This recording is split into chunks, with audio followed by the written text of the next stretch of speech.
October. I'm Pete Berube, the chairperson. To my left is Joyce Boyardi. To my immediate left is Sarah Reyes. To my right is Kathy McGinnis. And to her right is John Stedman. Recording in progress.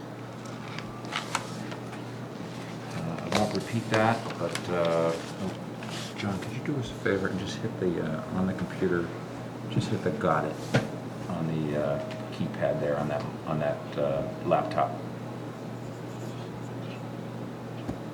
Thank you very much, sir. You're welcome. Okay, and then also joining us from the Finance Committee is Mr. Jim Borgman, Mr. Peter Underhill, and then we have several guests, esteemed guests, including Select Board Member Pete Germain, School Superintendent Bob Mullaney.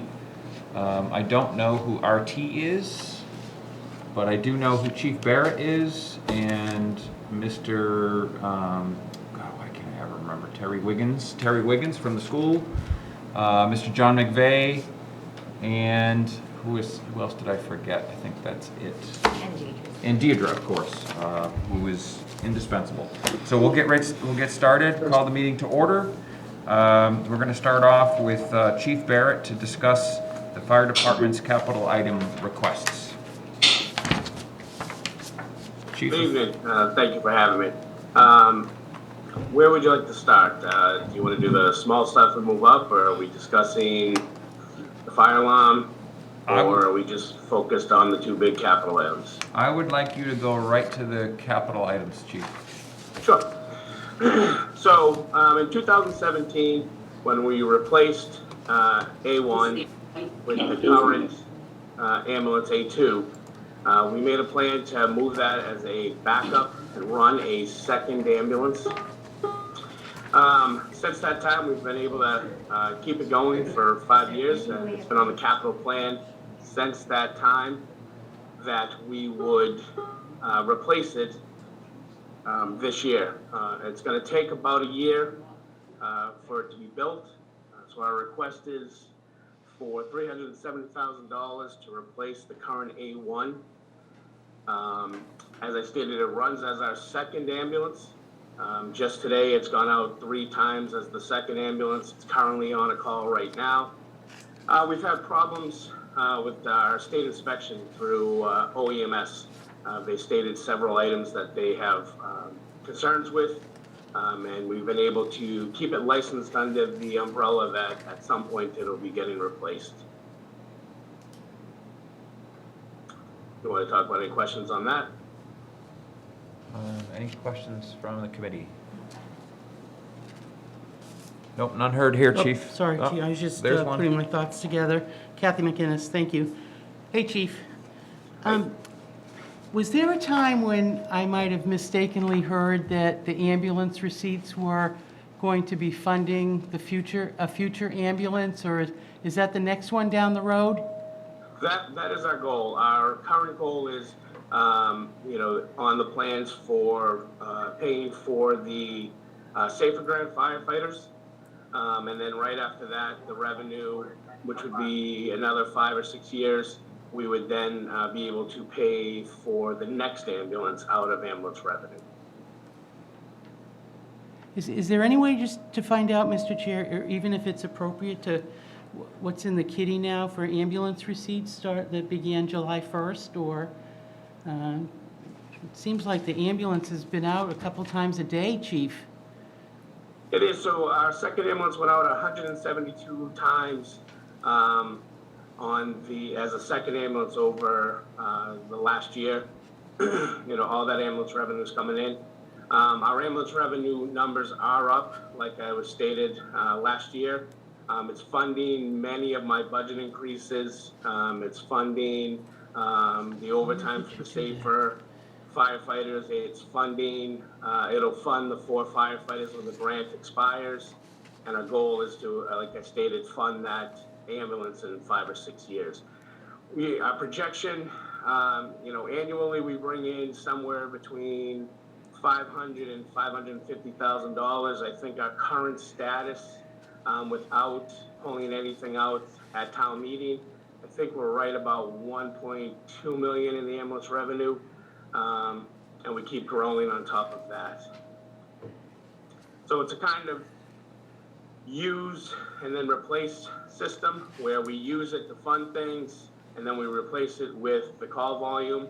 And then at town meeting, again, that's when the town pulls some of the money out and uses it to fund budget items and, the overtime for the guys, that's the safer guys, and some other items in our budget.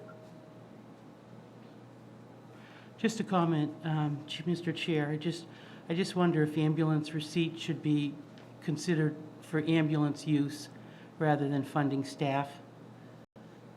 But that's a topic for another day. We have $1.2 million, and if you're, that's to be considered for staffing of firefighters. I'm guessing it warrants consideration.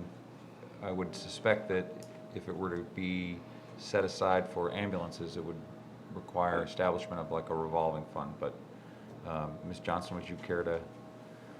Excuse me, Mr. Chair. Go ahead.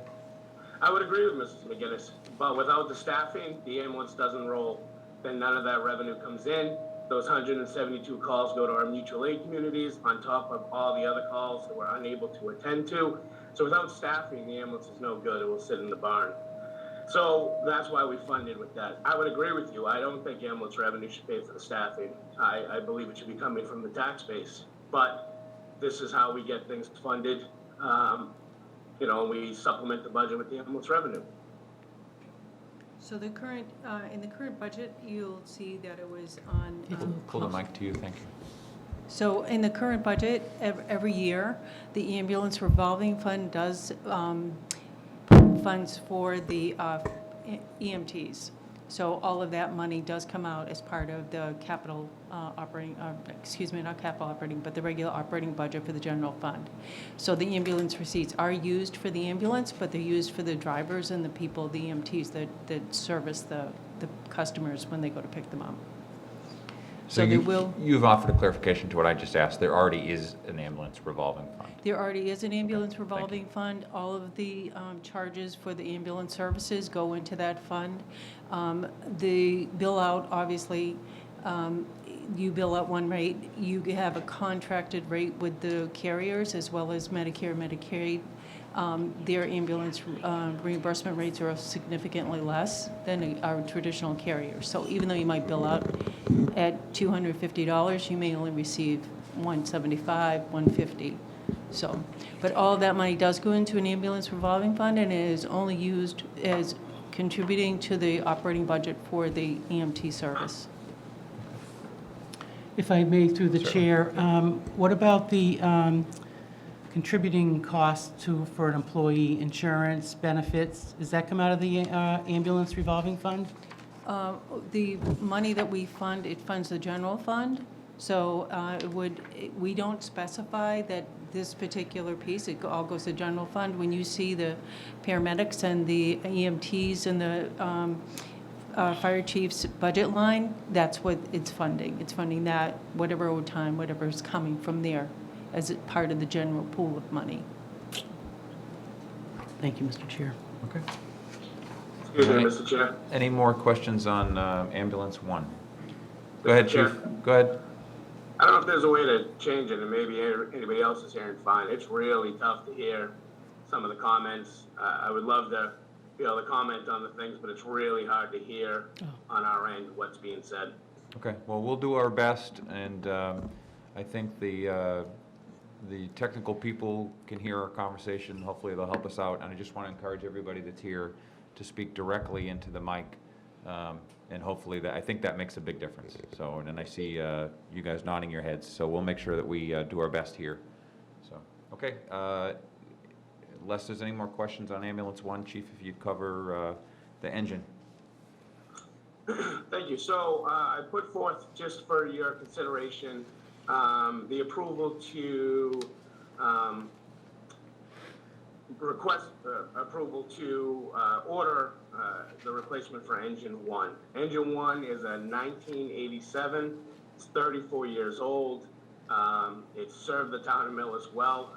Unfortunately, at 34 years old, it's very tough to maintain. it's very tough to get parts for. And most recently, we failed the lowest level of safety with a state inspection, and we got a rejection sticker on the truck, which means we have to pull it out of service until we can then make some of those repairs. Now, engine one is our third due piece. It's required under NFPA to have 2 engines and a ladder. It's also stepped in several times to take the lead role when our engine 2 was out this year for service for about 3 weeks. It stepped up again and went into our second role when the ladder was getting serviced. So it's doing its job, and to have that fail the lowest level of safety is concerning. The biggest concern for me is it's over a 400-day build, and if we're unable to approve it this year, and it gets pushed off until next fall, we're looking 2.5 years out before maybe delivery of this engine.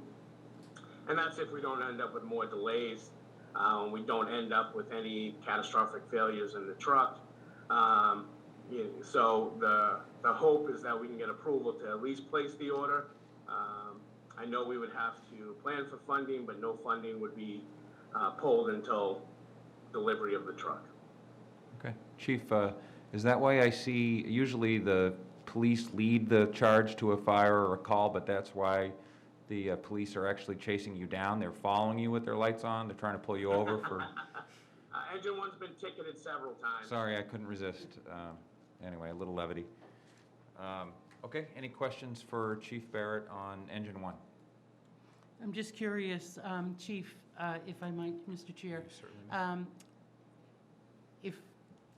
When the town approves this, do we get permission from the state to take the reject button off, reject off and use it, knowing that we're buying something down the road, or is it totally?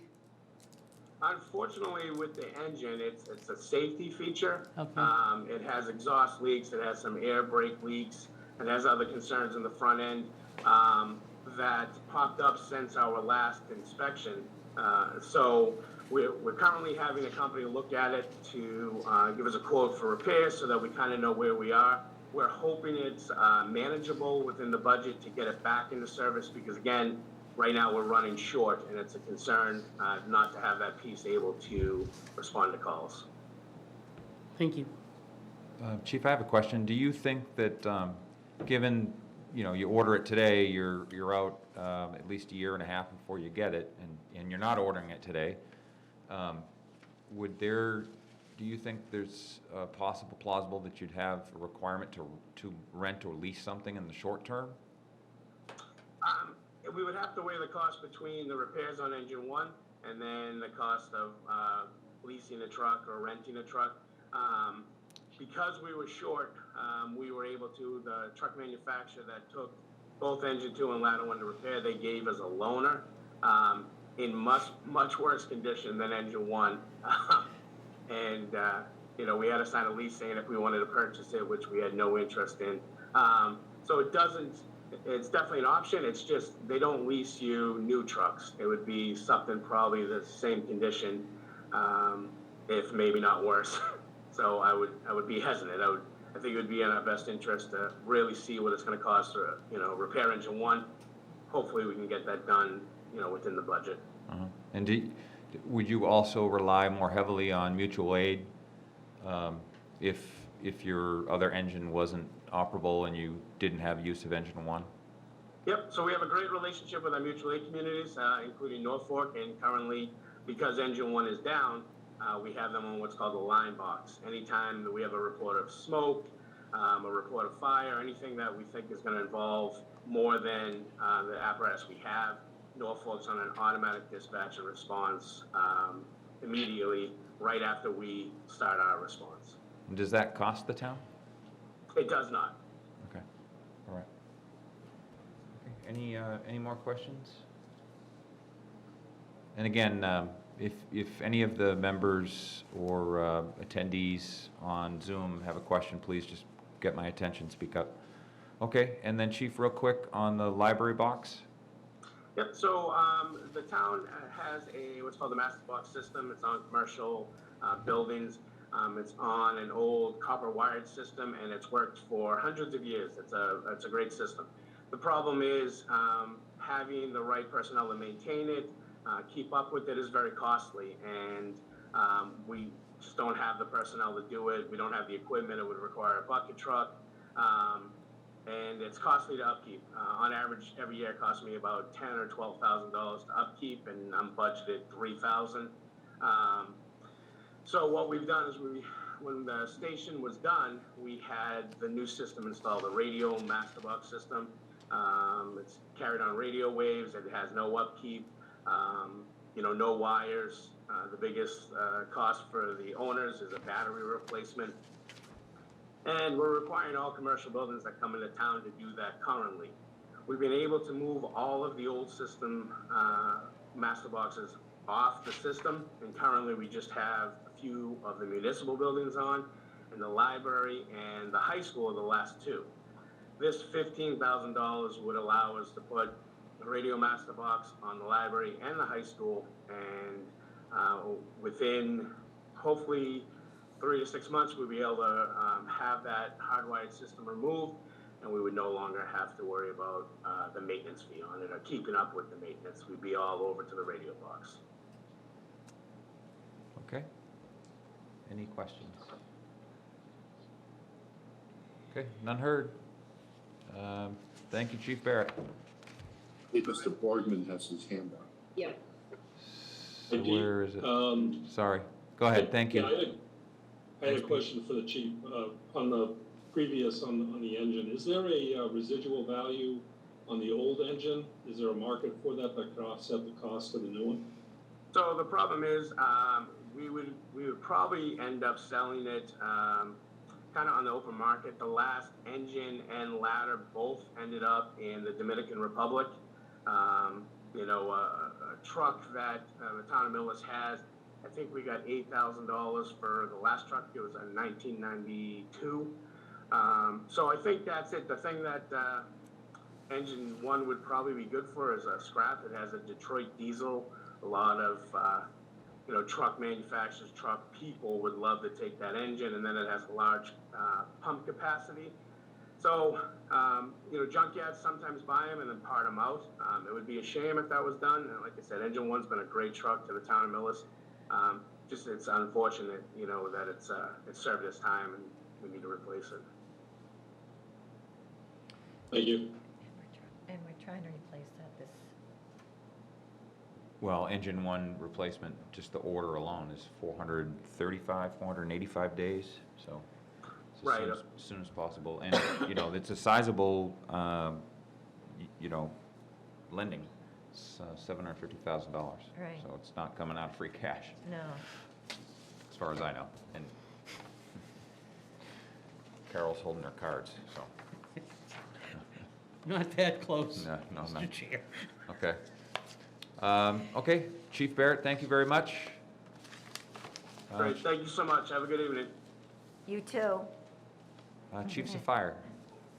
He's going to talk about the police capital item request.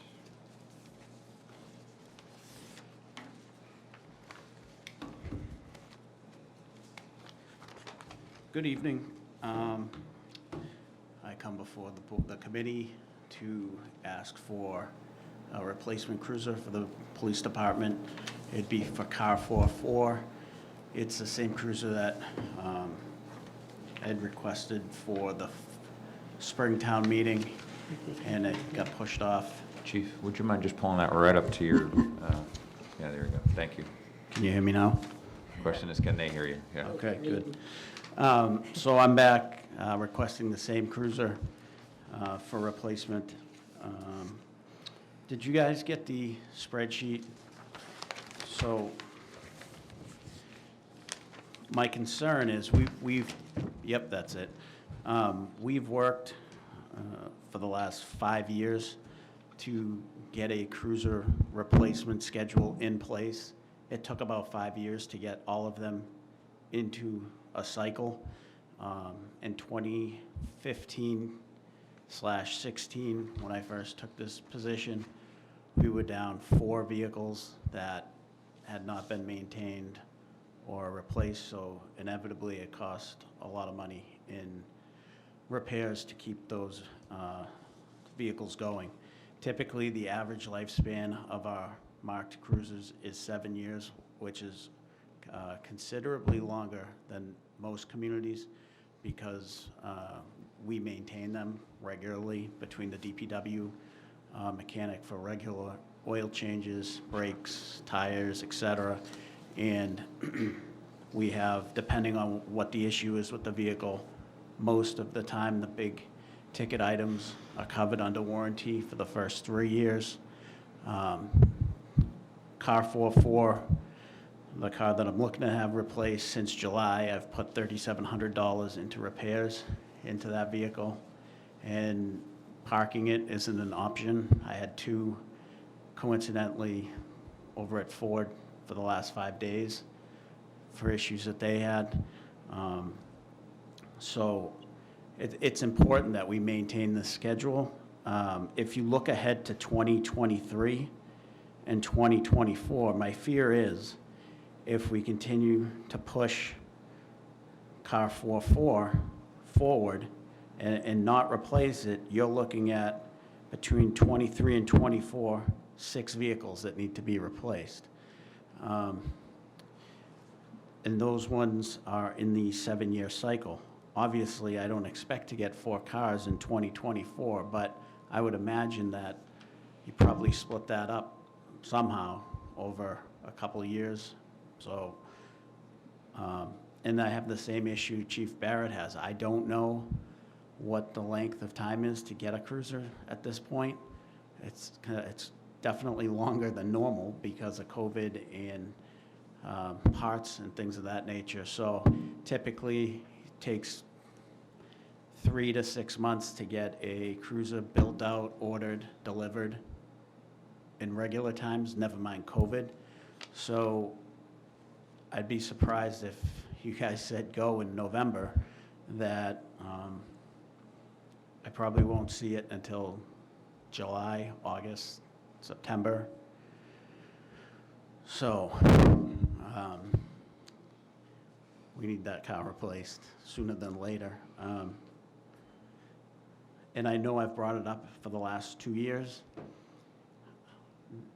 In my opinion, a cruiser is equipment.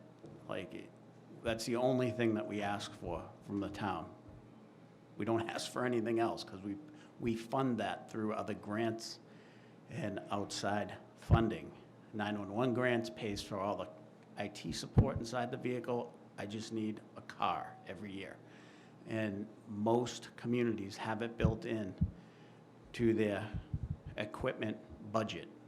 It's a line item within the budget. So if a car starts acting up sooner than later, my hands aren't tied to the town meeting or approval through the town meeting. It's just, I can replace it. I think that,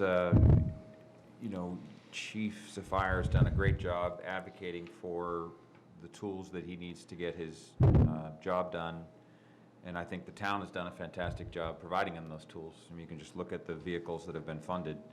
And so it takes two, and this is a success story in my mind. And you've done a good job planning it. And I'd like to see, to what you just said, I'd like to see you in the future do what you can. I'm not asking for miracles, but ask that you level your resources so that you can hopefully more straight line those replacements so that they're closer to 1 a year. And I know that's what you're thinking. So hopefully you have some success doing that. And, I'm not sure how you get there. It's going to be difficult to replace, to spread out the 6 cruisers that are identified in 2023 and 2024, to spread those out over, say, a 6-year period. Maybe it's 2 a year instead of, 6 in 2 years. So anyway, nonetheless, I applaud you for the work that you've done, and a slight correction, and I don't mean to be semantics, but whether it's a capital request or whether it's a budget request, it still goes before town meeting and gets voted on, and you know, it still is a capital item. It likely will remain a capital item. We're kind of working those, what the capital planning committee thinks is capital, to have a definition of that we're using. We'll see how that goes. There's some other things that we know we don't feel is capital, and we're pushing to get those into the budget. Cars, you know, vehicles for the police department is certainly a, you know, kind of a gray area, or not quite as clear cut. I wouldn't say it's a gray area, it's just not quite as clear. So I understand your requirement, you've laid it out numerous times, and so I don't have any questions. If anybody else does, feel free. I do. Ms. Boiardi. Chief, you mentioned something about a 3-year maintenance fee. A maintenance, 3 years that it's the cars are maintained, or a warranty? 3-year warranty? Thank Factory you. warranty. Is there any way of extending the warranty by, I know it costs money, but would there be any way of extending that warranty so that we did get better service and maybe could maintain those cars longer? They don't offer it for emergency vehicles. Okay, it's Only only- because of They're the wear and emergency. tear that they take. So, again, we've been really fortunate to get 7 years, legitimately 7 years out of these vehicles. And just because, again,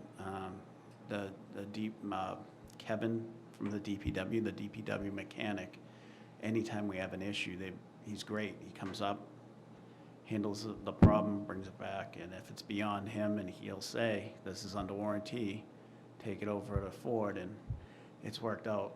It's worked out well. We're fortunate that way. Okay, thank you. Chief, I'm not asking you to dig into your statistics or even peel back anymore, but would you anecdotally say, what is the nature of maintenance issues? Is it transmission? Is it engine? Is it electronics? What is it? Usually, it's the main computer inside the vehicle. Those go quite often, and the last 4 or 5 years, the main problem has been the vehicles have been misfiring with the cylinders, so that requires them taking the engine apart. Okay. Thank you. Any last questions? I have Go a ahead. few, Yeah. did you have something? Again, similar to the fire chief situation, did the town have an option to purchase these after the lease? Did I hear $1? It's $1. It's for the police vehicles through Ford Motor Credit. It's a program that they've offered for probably 10 years now. You lease basically to own, and I think it's like $2,200 finance charge on top of the price of the vehicle. At the end of 3 years, regardless of what the mileage is, it's $1. So we get 4 additional years out of that vehicle without a payment. And also, if I might add, are you required to buy electric vehicles now, or can we still get gasoline? Yeah, all police vehicles. Yes. We use gas. Okay.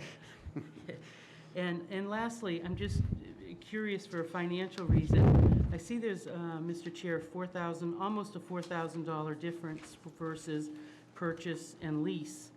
I think Ms. Carroll could do a lot with $4,000. I just throwing that out there for down the road or for consideration. Is that what I'm seeing? Yes, that's Okay, what you're okay. saying. But, so, thank you for bringing that up. The original cost for the vehicle, it went up. The original cost, if you purchased the vehicle in the spring, was $47,872.84. In the email I sent Ms. Gilmore the other day, the price to purchase that vehicle outright today is $51,444. That's without the lease finance charge Okay, I built see. into it. Okay. All right. Okay. And then, Chief, I think that's your only capital request, if I'm correct? Yes, sir. Okay. I do know that you have something coming up later on this evening about the charter Yes. review. Do you want me to stay for that, or? Would you like to stay for that? Or Zoom, You're welcome you can go to. home and Zoom. Do you, whatever you want. Do you need me? I don't believe we do. Any comments? Do we need to? Or you could Zoom it if you feel, I don't have any I don't think questions we of do. him. Okay, No, I think we're all set. okay, if you need me. We know where to Phone reach call you. away. 911. Thank you. Thank you. Thank you. Have a nice evening. Stormwater. Chief Barrett, I know that you love these meetings, so you are, use your discretion as well. Appreciate it, and if you would give me a sec, I just wanted to, I was able to pull up the spreadsheet on the ambulance revenue and just kind of break it down. Just to explain, so we were 1.2 at the end of the fiscal year, and then all of the cost, budgets, items and all that were taken out. We started this fiscal year with 650,000, and now all the ambulance revenue we collect goes on top of that. And again, at the end of the fiscal year, all the expenses will be taken out of that. So I wanted to clear up that number for you. Thank you. Thank you. Okay, Mr. McVeigh. Yeah, good evening. This is Thanks, John. McVeigh from Board of Health. Can everyone hear me? Yes, we can. Good. Okay, yeah, so there was some questions last week regarding the stormwater amendment, the article proposed for high groundwater. If you would like, I'd like to give some information that I had received from Beta, the town's consultant engineer, regarding, in particular, the question we got related to development and how that would be affected in town. I would like to start by saying that there are variables that are unknown in the development analysis of this situation that would preclude any definitive answer to the question, but each development has its own complexities and own variables involved. That being said, directly from Beta, that this would be under the stormwater bylaw, would apply to developments requiring an acre or more of land disturbance. She did mention that Melissa Rakos, who's the PE, commenting, the average single-family home on a standalone lot or building addition would not, most likely not be tripping this requirement for the amendment to this regulation.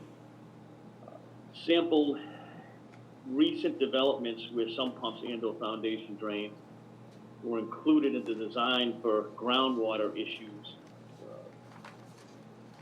were recent developments such as Glen Ellen, 324 townhouses. Most of the homes, which mentioned throughout the development, have foundation drains as a precautionary measure for groundwater because it's shallow in the area. And the developer made an effort, a conscious effort, so sump pumps would not be needed in the case of a sump pump failure and the liabilities involved with that. Second development, recent development, is Acorn Place, 22 condo units. Crawl spaces in each unit all require sump pumps. Emerson Place, 43 single-family homes, an estimated 4 homes have sump pumps, and others are high enough that they are not anticipated to need a sump pump, but may have foundation drains installed. So that's just a sampling of recent projects, and I guess the idea would be that, land that's available may be land that potentially could be on property with high groundwater, since Millis is, 1/3 of the land is wetland, and it is prone to high groundwater conditions. So that being said, I hope that answers most of the questions regarding that. On the 29th, I know they had, the Finance Committee had questions, and I hope that has been sufficient.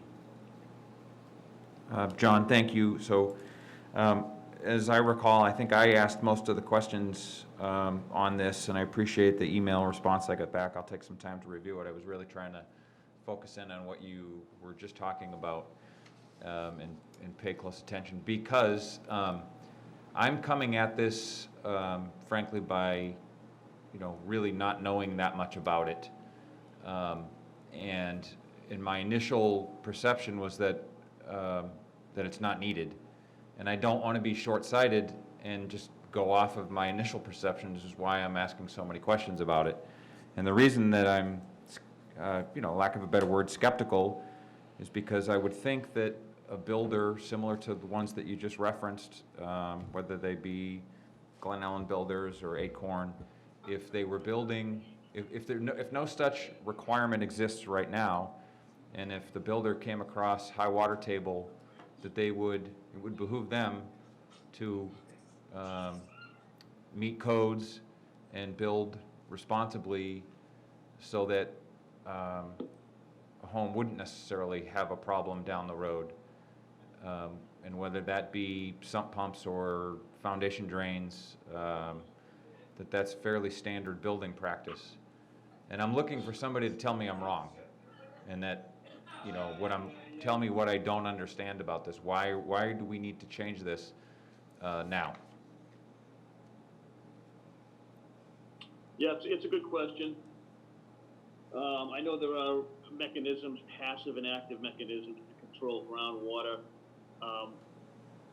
Conferring with the Board of Health at the time when we, during an EHIR, which we permit down the environmental health review on, I think it was Emerson project, the question was asked by the board as to, if you can avoid groundwater, why not avoid it as opposed to either active or passive control measures, if it's possible and feasible. And so I think that's the rationale behind it.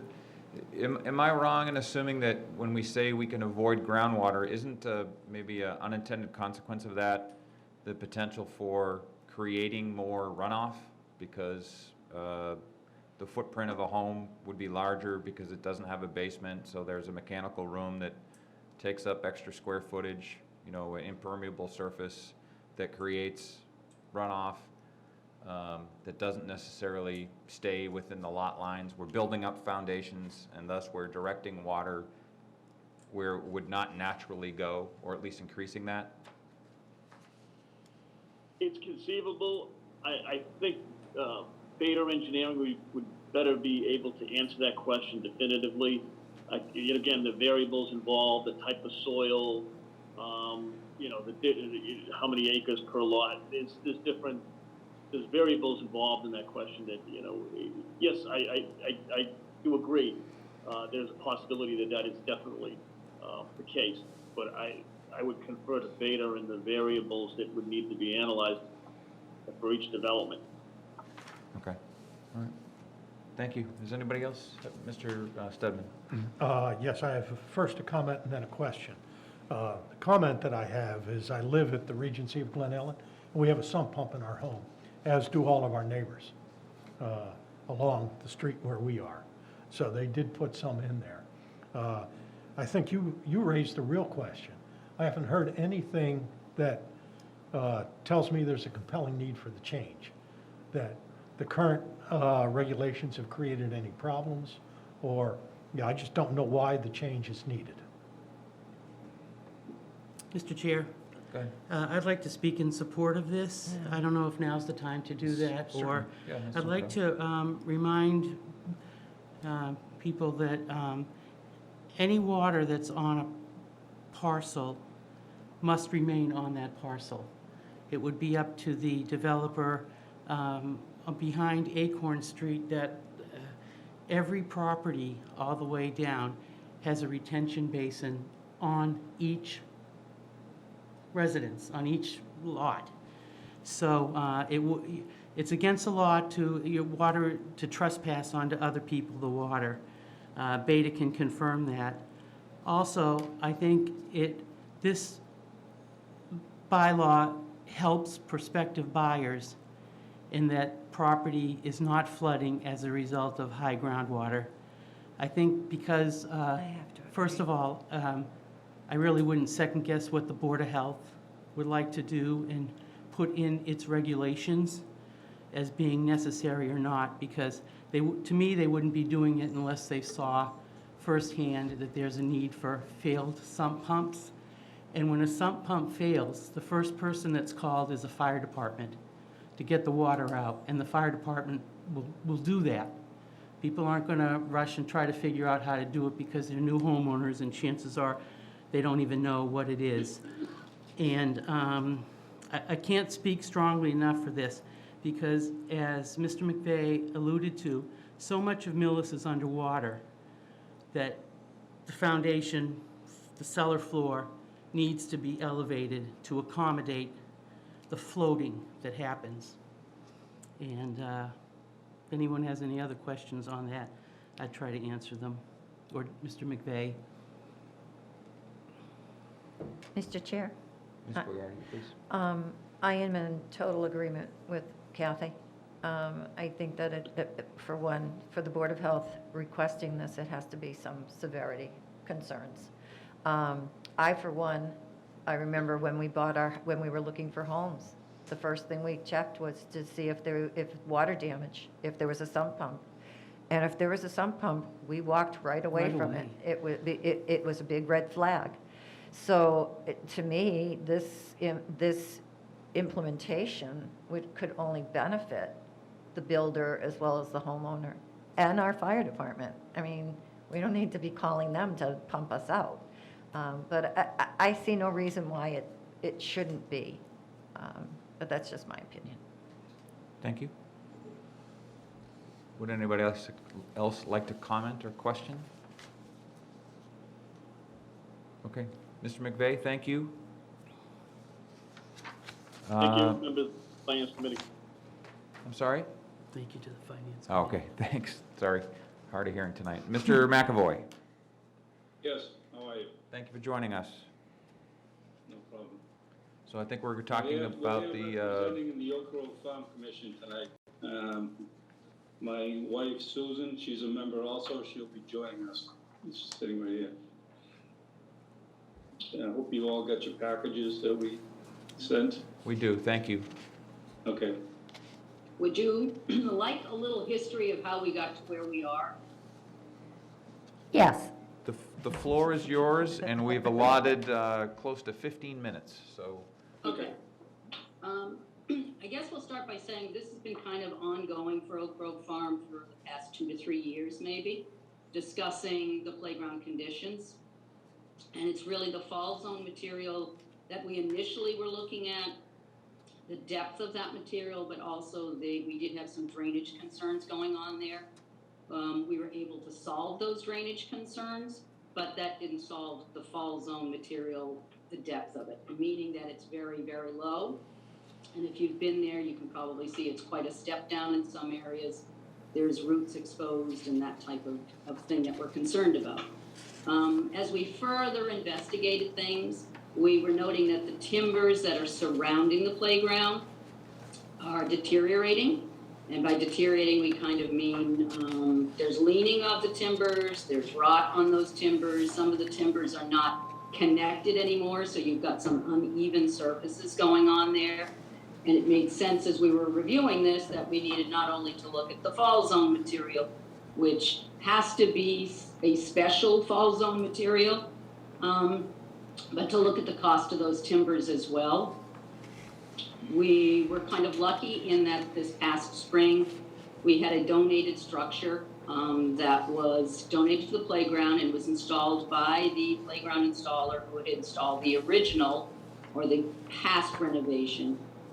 And he kind of reviewed things with us at the playground and gave us a further kind of understanding of that need, of what we would need down there. And we're provided with a very rough estimate from him of cost, which was then in the spring, March, I'd say, about $54,000. So we continued on with this process and started investigating the price of the fall zone material, as well as how much of that material we were going to need, and we discovered that the amount was much higher than we originally thought. I think right now, John would know the measurement of how far down some of these are from the playground itself. Yeah, they're 10 to 12 inches below what they should be. So in other words, the wood chips on there now are 10 to 12 inches below the structure of what they should be right now. And then we were also looking at, we discussed a number of ways of how to replace the timbers. Do we stay with timbers? Do we go with a different kind of material? Do we take out the surrounding piece altogether? But with a playground installer and an engineer, they suggested that we keep something surrounding that playground to keep the material in there. So we were at the timbers, either plastic timbers or wood timbers, but the plastic timbers are a significantly higher cost than the wood at this point. We moved from there and went to the Community Preservation Committee to present informally this idea of what we would like to do, because the cost is much more than we can do at Oak Grove Farm. Just as a backstory, I mean, there's never been a maintenance budget for the playground. We are happy that the playground is there, but since 1991, there has never been a maintenance program for it. So anything that has been added or fixed to the playground has come out of the Oak Grove Farm budget, or been donated by the possible playground installers at times. But so we alone knew we did not have a budget for this. Of course, I've got a dog that's in a box right now. They were receptive to this idea, but also suggested some kind of a handicap piece to this, which we also had been discussing. If we felt we renovated this, how could we not include handicap access to this playground? There is none at this point in time. What we are looking at for handicap access is nothing elaborate. It's more of adding a walkway, stone dust walkway from the walkway that's currently there to a midpoint in the playground, breaking apart an area where the timbers are now and doing a concrete pad to get inside. But if any of you have been there, it's quite a step down into a lot of the areas to get, so it's really not handicap friendly. We have connected with the town administrator, the DPW director. We actually met at the playground. They were able to observe what we were talking about. They agreed with some of these renovations, and there was funding discussed through them about possible grant money through the state. I think Mr. McKay has been in contact with Representative Alinsky on this, but that would be something that apparently the town administrator / Mr. McKay would be working on. And we are now they also discussed with us that we would need to acquire an estimate, which is what we've provided you, but that estimate certainly isn't the final piece of things, because anything, as explained to us, anything over $50,000 would need to have prevailing wage. So this estimate is a start for us. Then we would need to go through the town administrator to get 3 bids, and go from there. So, did I get everything? Yeah, I think you did everything, so. I think where we're at right now is moving forward is bringing this. We've gone to the CPC, Capital Planning. We have gone to the Preservation Committee. We are scheduled to meet with them again tomorrow. Looking at grants through Representative Alinsky possibly. Other options we've certainly talked about is, possible fundraising. I think to fundraise this entire amount, which has been done in the past, a fundraiser, but that took a number of years. The playground was actually closed, so that you could fundraise that amount. An idea we've kind of tossed around a little bit is if we do a fundraiser, somehow putting that into a maintenance budget for the playground. We do seem to have an account available that we could use for donations, and that would help provide us with some kind of a safety net moving forward. Certainly, we would like to move forward looking at the spring of 2022, but Yes, that's the history of where we're at, and then if you have any specific questions, I guess my husband can. I just want to add one thing. We've been on the commission for, 15, 20 years maybe, and we were given this playground a while back. So the original budget, we didn't have money in the budget to, to take care of this. So right now, we're taking care of it from the money that we have in our own budget. So, and we do have the rest of the place to do. We have 108 acres back there that we have to take care of, with the money that we have. So I think we do the best we can with what we have is what I'm trying to say. Do you have any questions? I do. Ms. Buardi? Yes, I do have a question. I actually was there today, and I did see the timbers that are starting to cave in. Instead of replacing the timber with timber, the southern yellow pine, is there a possibility of replacing that with cement or stone, stone wall type stone or cement? I mean, cement forms, they won't deteriorate.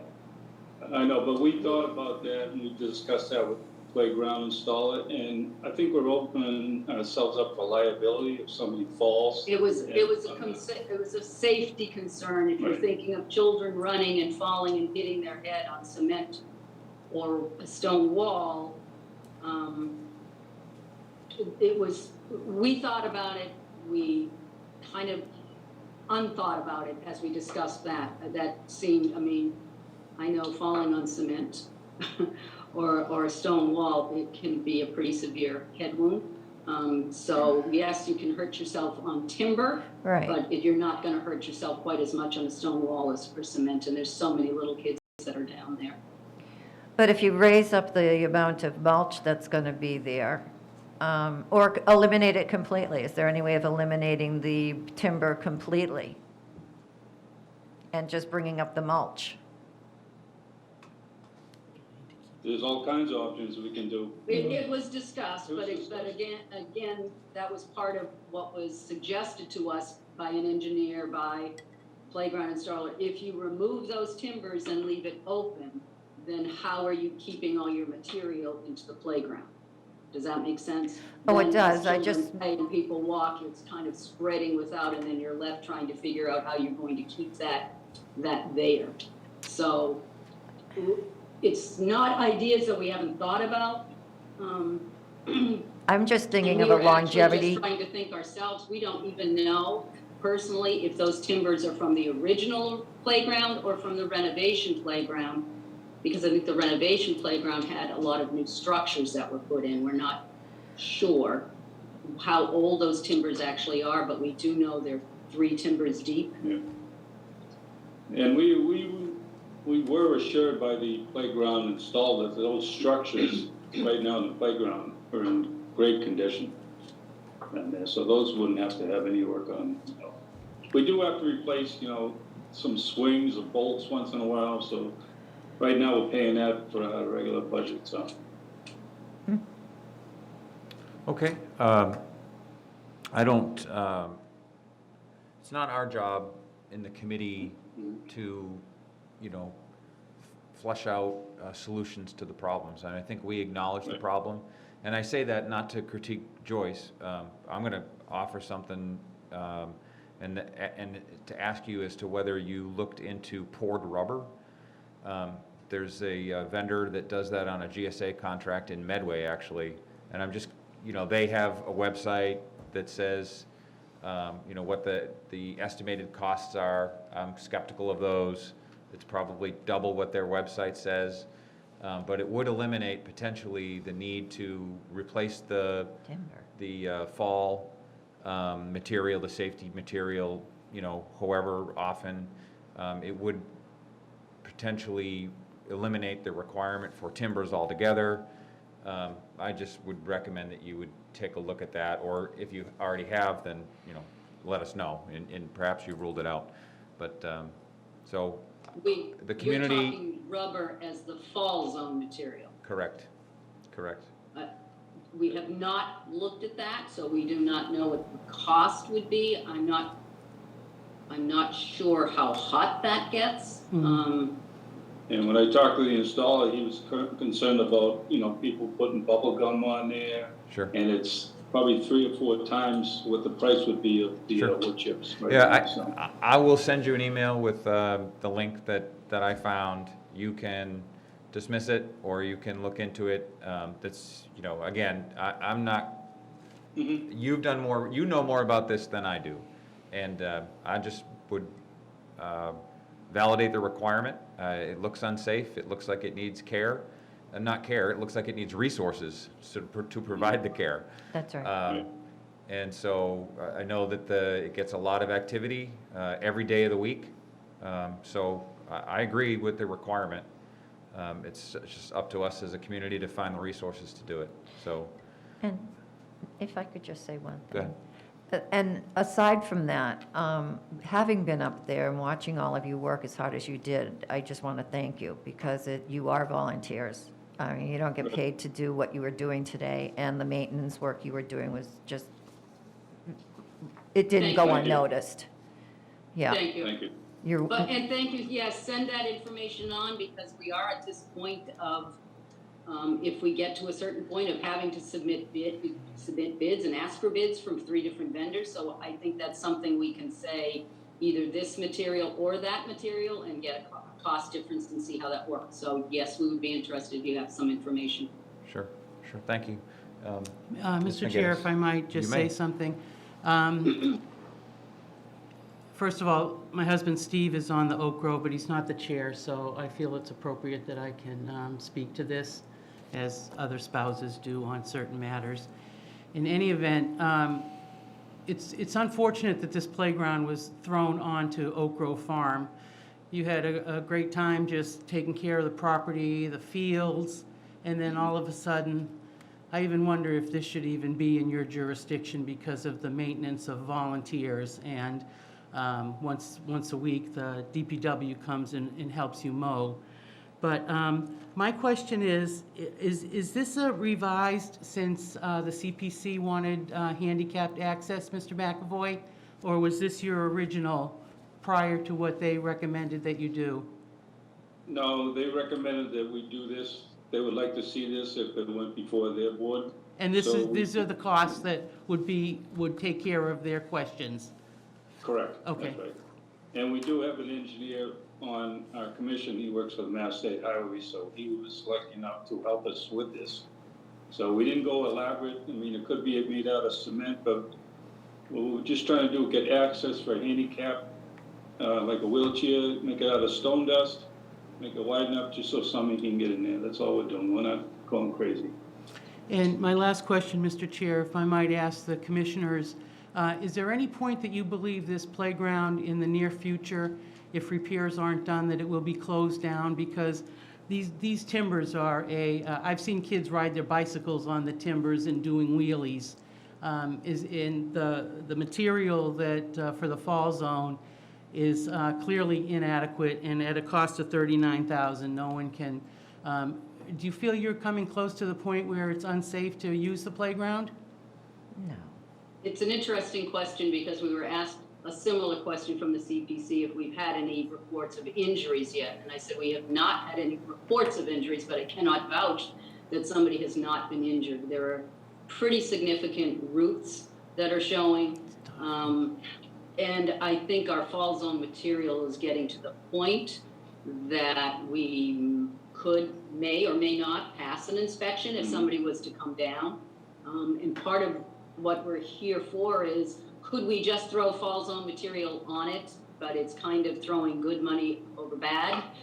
If you know you have more to do than just throwing fall zone material, then, and well, I can throw it on here, but in another year I'm gonna have to do something else. For the commission, it made sense to fix what we can now, as much as we can now, so that we can move forward for many more years as opposed to a quick fix. Does that make sense? Yes, it does. Thank you. And if I might ask a question of Mr. Gazinski, I've heard some talk about a grant application. Could you explain the status of that? And how much of the application would be proposed for Oak Grove Farm? Thank you. Yes, actually, in regards to the grant, they're probably referring to an earmark. through the state legislature, which we do sometimes receive those, and we did receive some this past spring. And that's certainly a possibility to receive that. The only issue with that would be a time frame issue. I think if we were to seek that through our legislators, we probably would not have access to those funds at the earliest until next summer, probably next July, which means that you might not even do construction till the fall. So there'd be no, at the earliest. So next season, there wouldn't be really any improvements to the playground. So that's the drawback. Yeah. But there's certainly possibility there, if funds are needed and that's the decision. I think it could be done, but it would delay the project. But am I correct, Mr. Chair, in that there has been a grant applied, an application submitted? Well, yes, we've contacted our state legislators just to make them aware that's one of the issues or one of the items we'd like to have considered. Great. But again, at this point, I don't foresee, usually with the state's timeline, we don't get approvals or any confirmation to allow us to proceed on any projects until at the earliest June, usually July. It's after the governor signs the budget, All right. which in Massachusetts means July or August, unfortunately. Thank you. Thank you, Mr. Chair. And just one last question. Last one, please. If I totaled this up, you're looking for $127,000. Correct. Okay. That is the rough estimate we have right now, yes. That's without it even going out to bid, so. No, I just want to make sure. Thank you. Mr. Stedman. I notice there's no contingency in here either, so I just caution that you want to make sure you don't exceed what you go for, so. Okay. All right. I have one question. Yep, go ahead. Sarah? I understand that the soccer fields and the softball diamond in the back on the farm, do you guys get revenue for that when you do rent it out to soccer, like associations and stuff? Do you have any revenue from that? And if you do, is that revenue solely used for the maintenance of the fields, or can some of those funds be used for the playground as well? It was a little hard to understand you, but I'm thinking you're talking about these baseball, softball fields? The question, I'll try to paraphrase. The question is, does the use of the baseball fields and soccer fields generate revenue for the Oak Grove Farm Commission? And does that, if so, does that get used in the maintenance of said facilities? Yes, yes, it goes into our funds, and yes, that's what we use for maintenance. And yes, the soccer fields are the ones that we get our revenue from, not so much the baseball anymore. Baseball has moved mostly onto the town park. So that baseball field is not typically getting used. But the soccer fields, both top and bottom, get used, and whoever is on there has a permit and pays fees. We don't generate as much revenue as we did in years past when we had outside clubs on there. We have a lesser fee for in-town clubs and a higher fee for outside clubs. But the outside clubs have kind of moved on to other places. But yes, we use that money to pay for things that we're using for maintenance at Oak Grove Farm. Thank you very much. Okay. We're going to move on to the school department. Thank you. Thank you. Thank you very much. I believe Ms. Briggs and Mr. Wiggins are here from the school.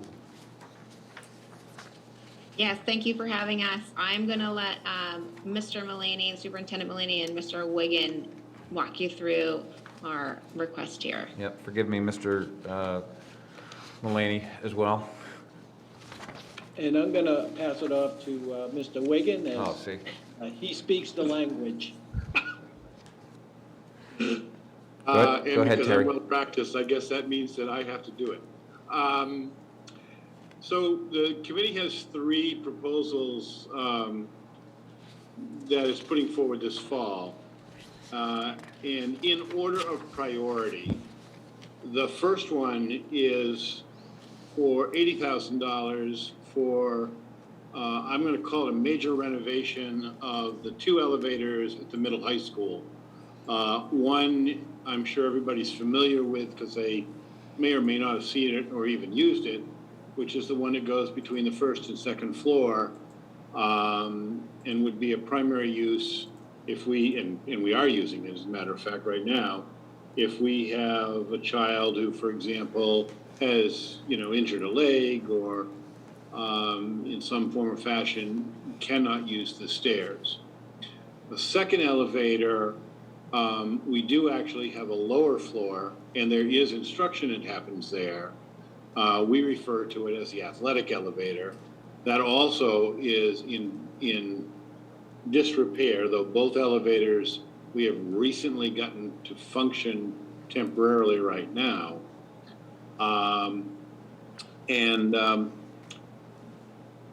Basically, when the team came in to work on those elevators, and it took, I think it was about a month before we could get them operating. We started school without those elevators operating.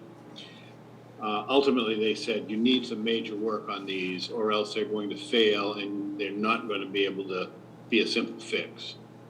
So that is why the committee, the superintendent, myself, everyone felt that that was our number one priority, because these are something that is really a requirement both for the state and the federal government to operate a building that's multi-level. You simply can't have a multi-level building without working elevators. So that's the number one priority. Do I want to stop there and take questions, or do you want me to move through all three? I have a quick question for you. Can you tell me what your elevator maintenance budget is at the Clyde Brown? Well, we have a maintenance budget for everything at the middle high school, all right, which includes the elevators. I don't think we really designate it specifically for the elevators, because in a given year, we might use a lot of it on the elevators. That's certainly been the case this year. But the overall maintenance budget for the middle high school is approximately $56,000 for the contracted services. This year so far, we have spent, I'm doing this from memory, so I may check myself and find myself off a little bit, but I believe we've spent $12,000 this year on these elevators. In past years, it has ranged between $8,000 and $12,000 has probably been the tops each of the past three, since I've been here, each of the past 3 years. Okay, thank you. Other questions about the elevators? Anyone? Then I will move on to the second priority. Would be at the middle high school, we have a walk-in freezer and refrigerator. I'm sure people have seen them or know of them in commercial kitchens.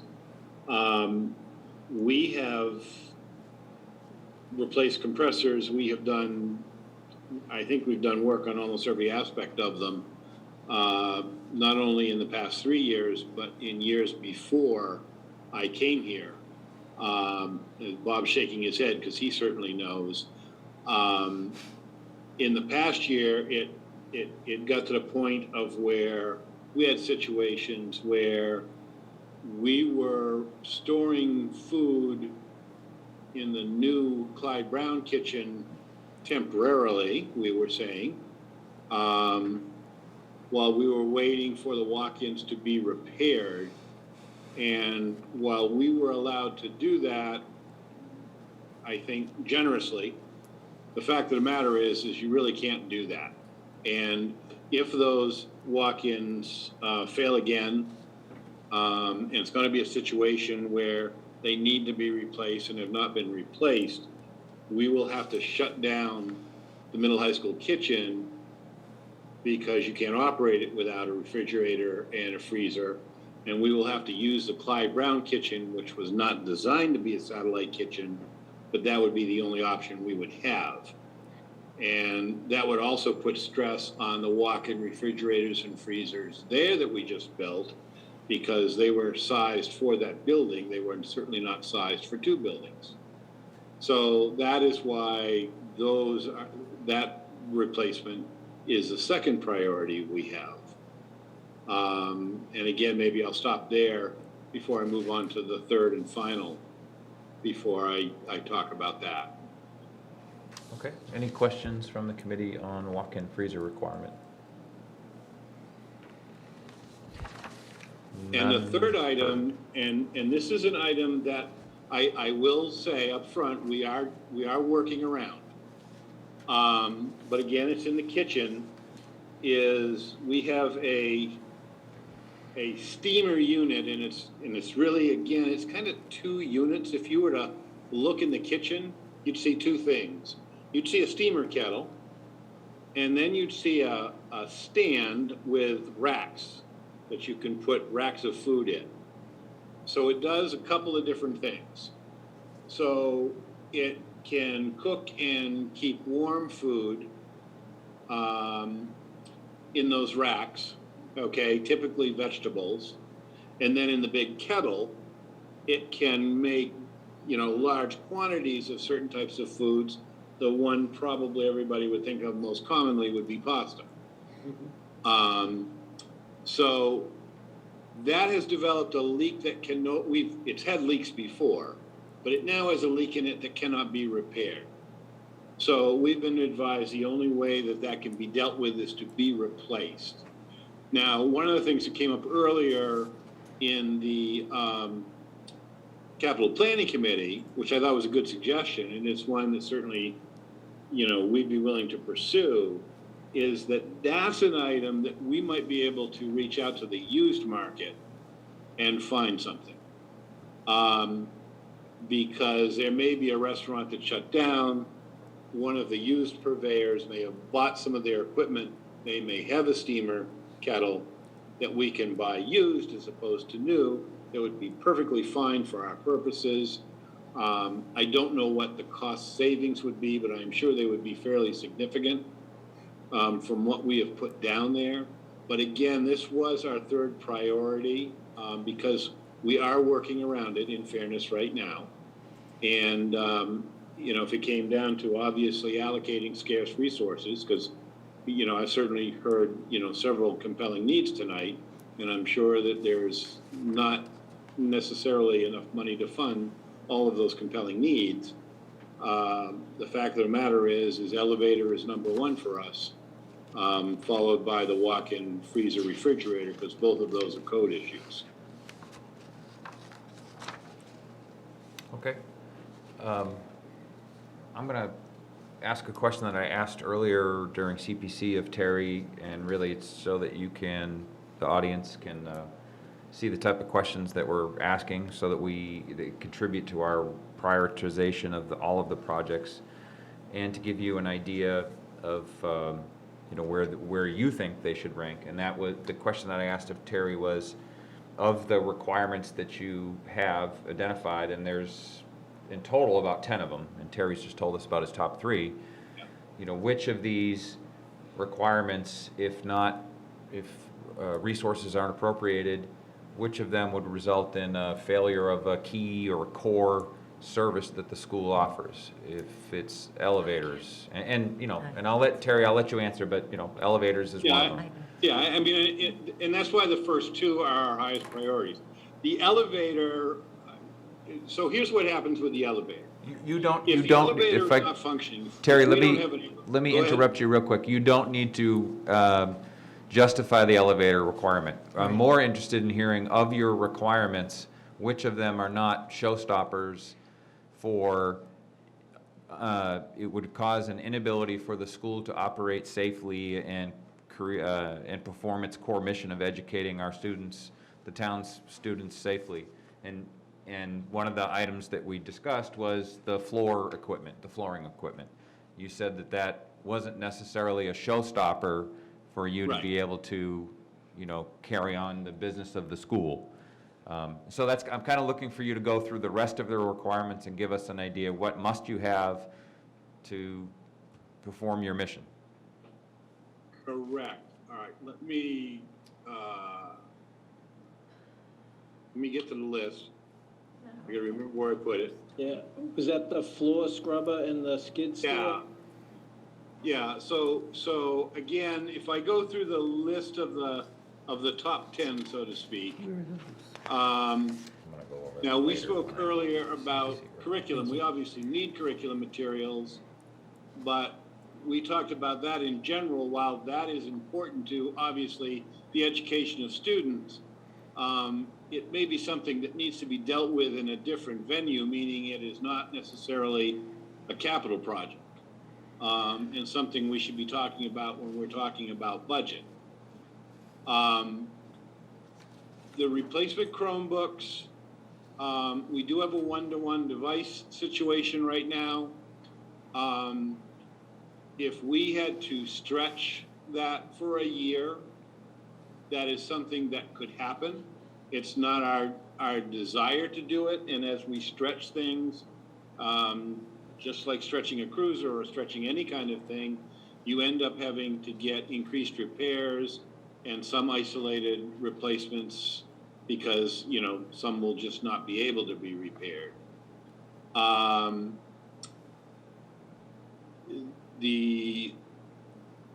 I'm looking down here. We talked about the walk-ins. We talked about the elevator. We talked about the steamer kettle. The buffers and the strippers, walkers, and buffers. I mean, the original ones for that building came when that building was renovated. Some of those no longer function, but we also brought over units from the old Clyde Brown. So do we have units that are working right now? Yes. Is that something we might be able to go out onto the used market for? Yes. Will that hamper the education of students if we don't have those? No, we're still going to be able to clean floors. And I think the other thing, I'm just kind of glancing through the top there. Is there anything I missed, Peter? The skid steer, perhaps. Skid steer, no, just the skid steer.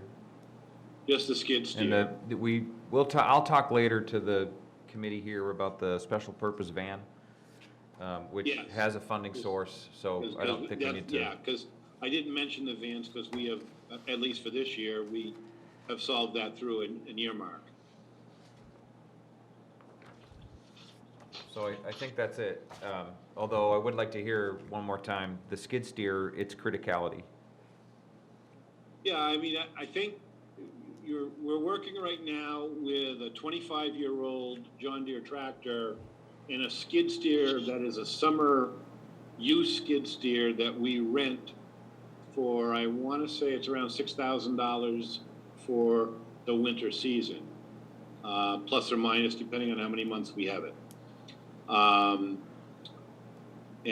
we essentially built a cab for it so that our driver can at least not have the wind coming in on them. So we have a lot more property with the new building, a lot more sidewalks, a lot more areas that are not plowable with a conventional, like a truck, which is why the skid steer was something that, we've, consistently proposed. But I think, as I've said in the past, a skid steer is not necessarily just a winter vehicle. It's an all-season vehicle, and there's a number of things that you can get on it, including, which would help me out from time to time, particularly when I try to take advantage of buying, for example, a truckload of paper, the ability to put forks on it and forklift off pallets. Okay. All right. Any questions from the committee? A comment, Mr. Chair, if I Please. might add? Yes, you may. I'm not on the school committee or anything, but I've been reading a lot in some of the municipal literature that I received, Mr. Chair, that many municipalities are looking into privatizing aspects of their school food services. Not all of them, but perhaps bringing hot meals in, or pizzas, or pre-made salads, and just throwing that out there to see for cost effectiveness. Thank you. Okay. Go ahead, Terry. Do you have any experience with that?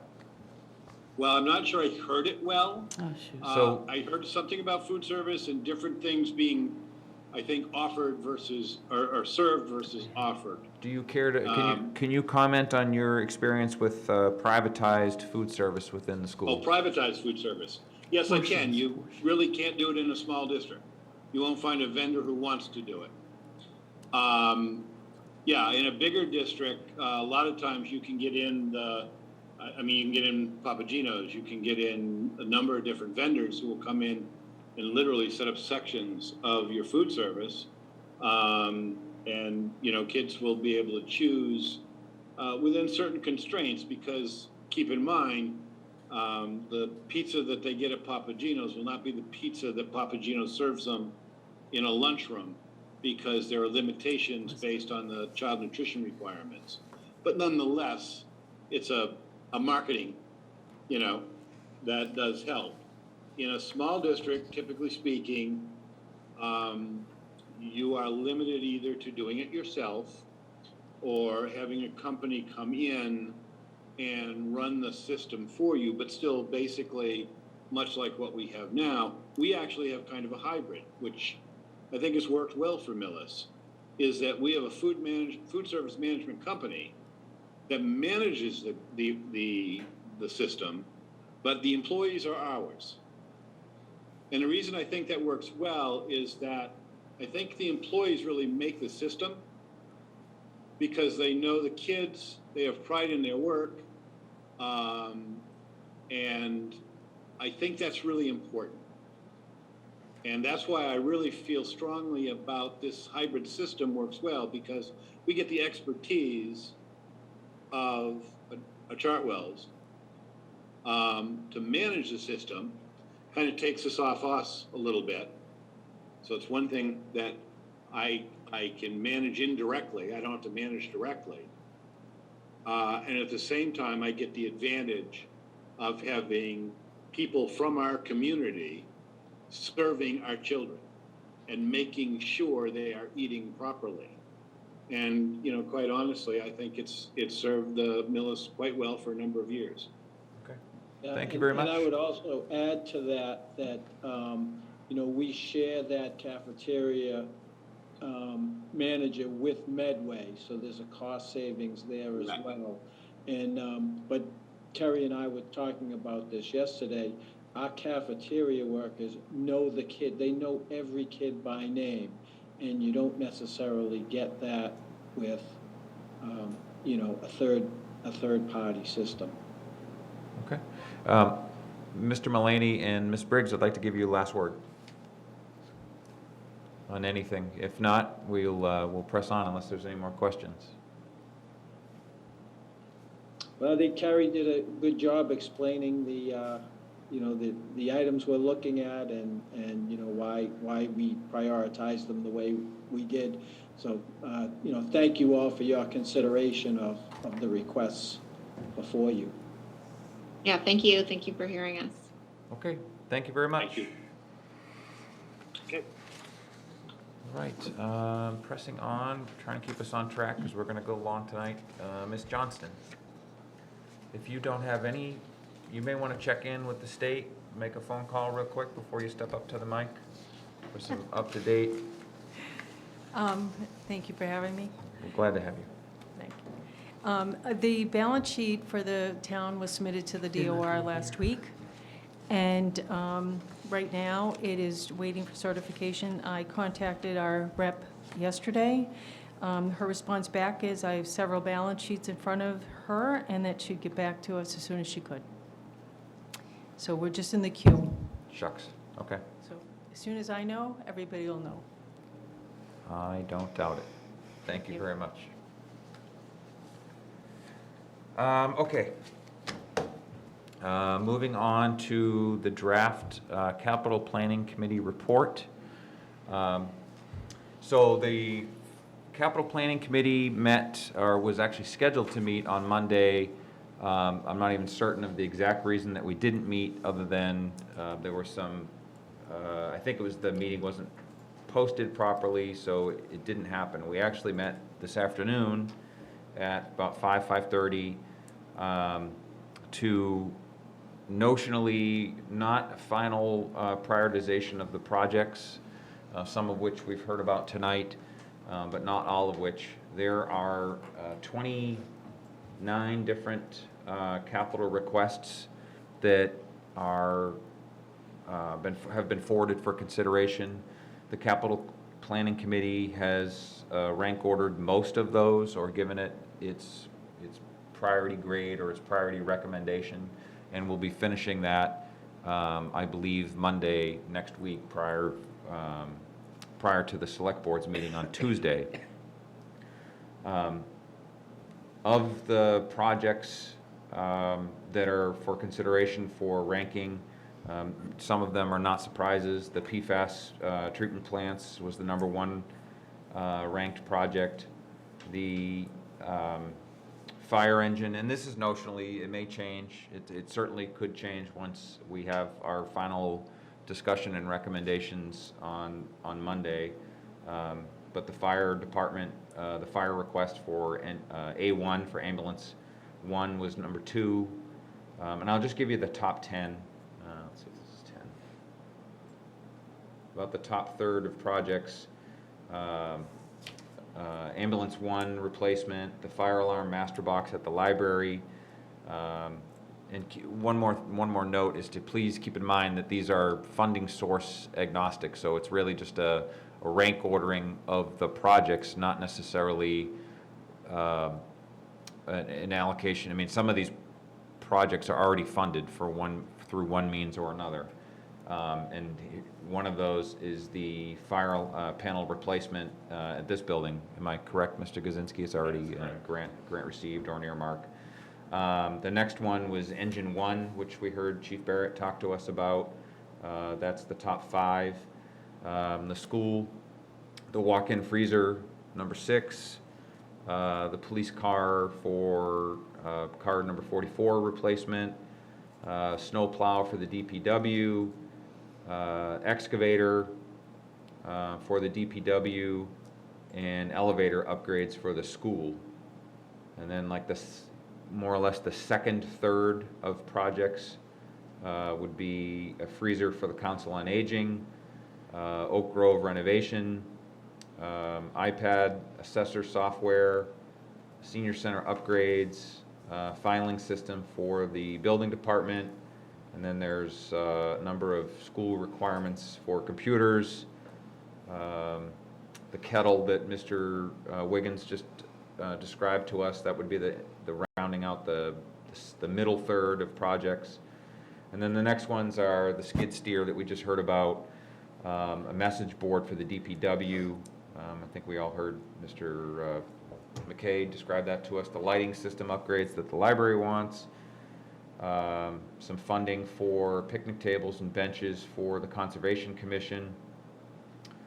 The school's floor maintenance equipment, a charging station for the Energy Conservation Committee that we heard about, and then some other requirements for the school, including a van, but they're looking at either grant or earmark funding for the van. One of the items that I did want to mention to this committee, though, specifically, was we keep seeing, and Mr. Wiggins alluded to it, is the inclusion of curriculum and instructional materials in the requests, in the capital requests. And we've repeatedly kind of remarked that we don't think that that's capital, doesn't belong with capital requests.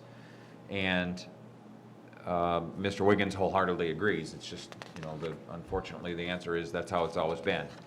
So we're actually discussing not ranking that at all this particular session or season, upcoming for the fall town meeting by the Capital Planning Committee. But we are concerned as to what that would do to their budget, in their operating budget. And the reason for that is because in their schedule of requirements for curriculum, they have like $10,000 needs identified for the next 2 years, and then it balloons up to $60,000 per year. Obviously expensive. The explanation for, and I'm paraphrasing, for that is really that the curriculum is changing from, away from textbook-based and more to a technology subscription type basis, which obviously is very expensive. I'm hoping that there are more efficient solutions. I mean, I understand we're getting away from textbooks, but I'm not sure that replacing textbooks with a $60,000 a year subscription service is the answer. In fact, I'm pretty sure it's not. And I'm not sure where the school comes up with that funding in their budget if it's moved away from capital, which books don't really meet any definition of capital. So that's something we're keeping an eye on, and we'd like to stop talking about it and see the change implemented. And we're going to continue to push that. Another, rounding out the bottom, one of the ones that we didn't necessarily grade yet was the stairs here at this building. You can see them in a state of disrepair and coned off.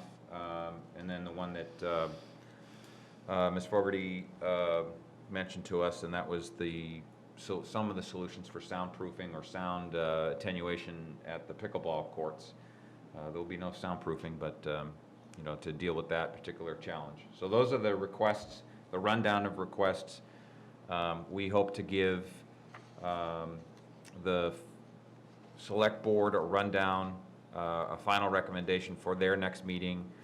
Mr. Barry will produce his report for this committee to digest. The select board it's their responsibility to include projects that they more or less choose from this list. And we can do the same. We have that option to do exactly what we just did with Article 9 in the charter, review that and give feedback. So that's what I intend to do, and actually one of the areas that I would seek your support on is to push the select board and the capital planning committee, although they're more secondary in the process. The capital planning committee has never generated a project. We really just evaluate the projects that the departments put forth. But I'm gonna, and I would like for your support to help me get them to put a sidewalk project on the warrant this go around. There's funds available, there's funds sitting in an account. There's nothing that says that they can't necessarily add to that. You don't necessarily have to limit themselves to just the funds available. They can use potentially some of the free cash that could come our way. And I've been saying it for a couple of years that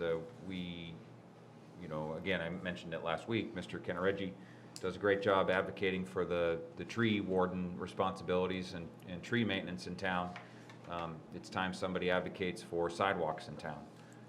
So I hope that when the time comes that you'll help me kind of push that along with your support. So that's the rundown of the Capital Planning Committee deliberations. We're wrapping up, and again, we'll have a report that will get published and included in the finance, into the publication that goes out for fall town meeting. So any questions on Capital Planning Committee? Their materials are posted. Again, we just met this afternoon. There are materials on their website, and Miss Maureen Canisi is our support. So I'm sure she'll post minutes and give you some, once the spreadsheets come out and get posted, those will be available for your review also. Okay? November town meeting warrant discussion and recommendations. Okay, so one of the things that I did today was participated, or I attended via Zoom, a meeting of the select board. They met at 10 o'clock today, and they really were discussing our inputs to Article 9.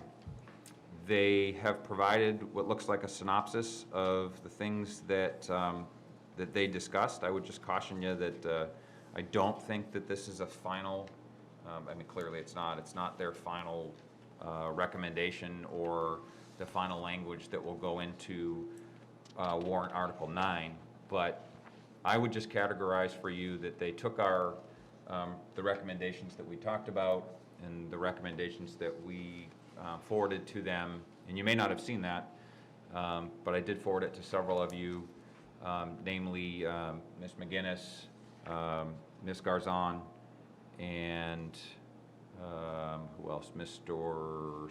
Stedman, I think, or maybe it was, did I send that to you, Jim? I did not see it. Apologize but if I didn't, but I thought I did. And nonetheless, I may have several of missed you it. got it, and I had to limit it to just a few of us so that we wouldn't have, violate open meeting or public meeting laws. So they took that consideration, and they had a meeting with Mr., the town attorney, Jay Talon. Jay Talman, there you go, thank you, was on the line with them as well, and more or less going through clause by clause or element by element, discussing, what he thought should get left in a charter or what is more appropriate for a bylaw. And again, I'll paraphrase, Mr. I'm not. Chairman? Go ahead. I'm sorry, I didn't mean to interrupt, but I had contacted town council earlier today, so he will be able to join us in the next few minutes. Oh, okay. Great. If that's all right, he'd like to be able to just talk a little bit in going through Article 9 as to why some items is important to consider to actually have in a charter and other items are not as necessary. Sure, And sure. that is, and so the highlighted document that was sent out, I think by Deirdre, shortly before the meeting, highlights some of the areas that the select board is considering making changes to that, based upon their discussions this morning at their workshop meeting. So in, not to chew up a little time, but to chew up a little time, if the finance committee doesn't mind, I'd like to just kind of go through the general warrant again for a few minutes till Sure, Attorney go ahead. Talaman can Yep. join us. Just to outline a few of the updates since I last updated the Finance Committee in regards to the warrant. I believe the actual articles listed on the warrant are unchanged since your last meeting, last update. We have filled in some of the gaps on some of the articles where the numbers had not been filled in. We were still finalizing some of the budget estimates. So you'll see Articles 1, which is the unpaid bill article, that we believe is complete. And certainly I could answer questions on that either tonight or next week at your next meeting. I understand. Can you hit the highlights on that? I'd like to vote on it tonight. Sure. So basically, the number one, the unpaid bills. Some of those are Eversource bills that Eversource failed to send to us in a timely manner, so they came in late, but we're still required to pay those. We've been in discussions with them, and they've waived interest and late fees on many of those bills because of that, but the bills still remain to be paid. Most of the bills there are billing issues with the companies that failed to send the bills to us in time. And we get thousands upon thousands of bills that come into the town every year, which I'm sure the finance director would confirm that. Will this money in Article 1, just validate, it'll come from FY '21 dollars or FY '22 dollars? Yeah, free cash, Free really cash, FY okay. '21 So, dollars, right, yes. Okay, thank you. And so that's really the summary of Article 1. So again, I believe that those numbers are complete. No anomalies, pretty much in order with everything we've seen in past years, nothing out of the ordinary with these. No, Okay. no. I mean, some of the issues with the Eversource bills were larger than usual, but otherwise, it's pretty usual to have, when we have Right. thousands and thousands of bills, a few of them do come in Okay. and have issues. Any questions for Article 1 for Mr. Gazinski? Okay, Article 2? Article 2 is the transfer article, we call it, which is to transfer funds and to shore up funds for issues within the current budget. We have two sections to this, really. That's why it's broken out. The first section is really the transfers within the usual process. The second section has to do with the marijuana impact funds, which, remember, at the spring annual town meeting, it was anticipated, these costs were anticipated at the spring town meeting. But going on the top three items, the first has to do with the fire department. As the chief has mentioned, fire chief's had a lot of issues with breakdowns of equipment for his old vehicles. And so the 50,000 requested is really to be able to establish funds into the fire repair account to cover those losses. I believe one of those losses involved an engine, which was over $20,000. So there's been some pretty significant issues. The water enterprise, I believe this was just, it probably should have been in the spring town meeting, the 214,000. This is the part of the water tank maintenance. It was fully anticipated to have it in there. It was just an oversight that it wasn't in there, and that will come from the water enterprise fund. So that was an anticipated expense, and it was just an oversight that it wasn't in the spring budget. Mr. Chair, if I might just comment that perhaps the water enterprise should have some sort of maintenance budget. Yeah, in the future, it will be in there. So this was just an oversight. So Okay. you won't see this in a fall town meeting again. Okay. This is a one time. Thank you. And the last item has to do with the SEIU collective bargaining agreement. If the Finance Committee may remember, we did sign a one-year agreement with the SEIU just for FY '22. We will be negotiating with them over the winter for a successor agreement, possibly a 3-year agreement.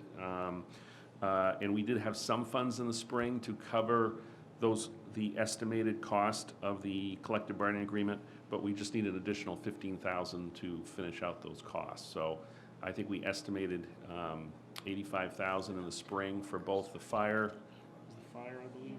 The fire and the SEIU, and the total amount came out to 100,000 instead of 85,000. Mike, which employees are represented by SEIU? Basically, virtually everyone in this building, with the exception of some of the top management officials. Yes. Thanks. And the second half of this is really to be funded purely from the marijuana impact funds. And again, this was expected from discussions at the spring annual town meeting. And these are parts of, many of these programs are ongoing. And this is really funds the second half of the year for these. And again, nothing is new from what was at least part of the discussion in the spring. So I'd be happy to answer any questions that you have on any of these items. Or if you like to have a department come in or whatever to explain in more detail what those services are. Mike, I have a quick question for either you or you can defer to Carol, please.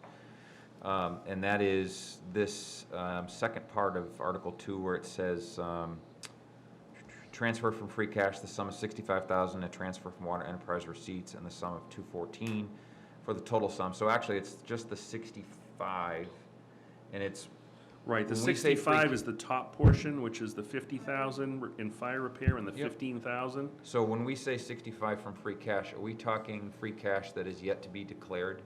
Yet Yes. that amount, so that's off the Yes. top, must pay. Yes, so well, this is the free cash that'll be certified. So just as a point of information, the, Carol, please go right into the mic The, because I need to ensure that the people on Zoom can okay, hear. so just a point of information, the marijuana impact fees are 100% included in what will be certified in the free cash. So we know right now, based on what we received in fiscal year '21, that the marijuana impact fees are going to be $488,000. So right now, we'll be using $244,478 of the $488,000 for these items that were brought forward in the spring and determined that it would be funded in the fall. So I just want people to be aware of that. Okay. And the reason I was asking my question on the 65 off of free cash, we can do that without knowing, I mean, by the time we vote on this, we'll have free cash certified. Yes, the free cash would have to be certified by the date of town meeting in order to have, we have no doubt that that will be the case. But yes, that's part of the free cash that'll be certified, hopefully within the next week or so. Thank you. Can I just ask, Mr. Chair, about, I mean, I was involved in it, and I'm still confused about the marijuana funds. Is this $488,000, is that close to every year? Is that the HCA money? Is that the 3% tax? Nope, it's not the 3% tax. The 3% tax we receive directly from the Okay. Commonwealth because it's collected at the retail facility, but then we receive that from the state, the 3% tax. This, we receive payments from the HCA impact from the retail facility, and that's the HCA marijuana funds that we're talking about here. So just a point of clarification for those that haven't been following this all along, and I know there are several of us that, don't know what HCA is. It's the host community agreement, which essentially, those funds are equivalent to 3% of sales, and it follows a different path than the tax revenue that comes from retail sales. And the items that get purchased or appropriated with that money must be related to the impact to the community. So last year in the spring, various departments proposed things that they felt were allowable uses of the host community funds. And so those funds, that 3% goes away after 5 years. The retail sales tax likely is for perpetuity, depending on what the state law says. So it's technically for the first 5 years, the town essentially receives 6%. On the 6th year, it goes down to 3%. And there is no limit on what the tax revenue can be used for. It goes into the general fund. It's a general Exactly correct. use fund, like any other revenue the town receives. Any question? I mean, I have do. no I problem want to trying know to what year explain it. we're in this HCA. What year are we in, Mr. Chair? Of the Two, 5 three. Well, years? technically, So the very first sale at the recreational site was in November 2019. So we're just coming upon this end of this second year. So we're going to be going into our third year. But there's a delay in us receiving the money because it all goes into our free cash. So once the About a free cash one-year is delay. certified, so this will be, we're into our second year of getting our certified free cash from it. So, Mr. Chair, the money now is from year 2. Yes. Yes. Yes. Okay. So there's 3 more years. That's correct. I'm going to ask you to consider pausing because Mr. Tellerman has rejoined us. Counselor, thank you for joining us. Can you hear us, Jay? He's Jay, you're muted. muted, I believe. Oh, Yep. great. Okay, we're So gonna- if you'd like to jump to Article 9. Sure. At this point. So just a little brief background before I turn it over to Jay, and then to talk a little bit about the reasons why some of these items within Article 9 are appropriately suited for the charter, and some others may be appropriate either for a bylaw or through, as was mentioned at your meeting, maybe just part of a job description. So there's different aspects to this. So really in following up from the Finance Committee's discussion last week, certainly the Select Board took the comments of the committee to heart and wanted to take a look and review the proposed charter revisions again, and they did meet for about 2 hours this morning on a special workshop meeting. Town council joined us for most of that meeting to help guide the committee and walk through the different aspects of the proposed charter as it relates to the town administrator, and really walk through which items, for various reasons, he feels should be maintained within a charter proposal and in the charter, and which other items could be removed and set aside for a bylaw, or just removed entirely. So with that, Mr. Chairman, I'd probably just ask to turn it over to Jay to talk a little bit about and I think the committee has the update that's highlighted, to talk a little bit about the reasons that different provisions should be in the charter and others that may be in a bylaw. Thank you. Go ahead, Jay. So I don't know if we want to, is it possible perhaps to share the screen with the current draft? Or, I mean, I could split my screen so I could view it here. I don't know what people want to do. I don't know if Deirdre, I know she has the PDF of this. I don't know if she can Looks do like that. looks like she's sharing it now. So Deirdre, we're looking for the document that has the yellow and red highlights, if that's part of the package.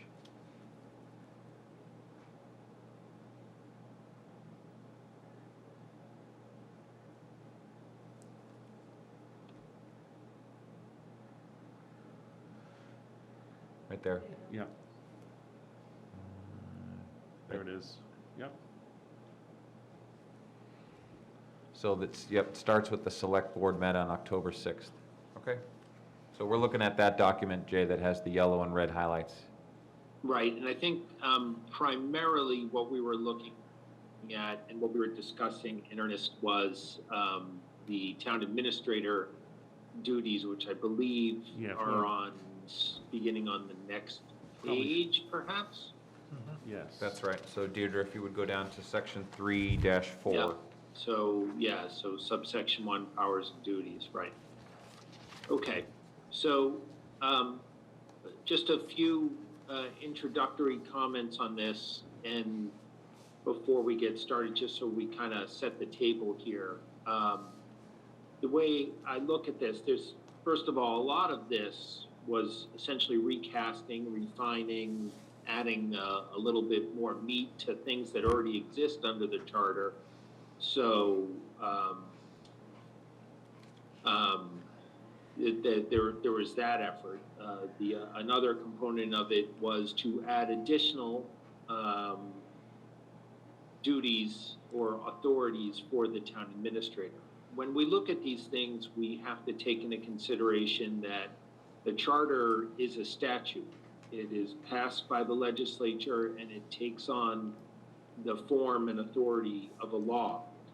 That puts it on equal footing with a statute, and in some places can bend what is existing for authorities under statutes. On the other hand, a bylaw is below a statute on the totem pole.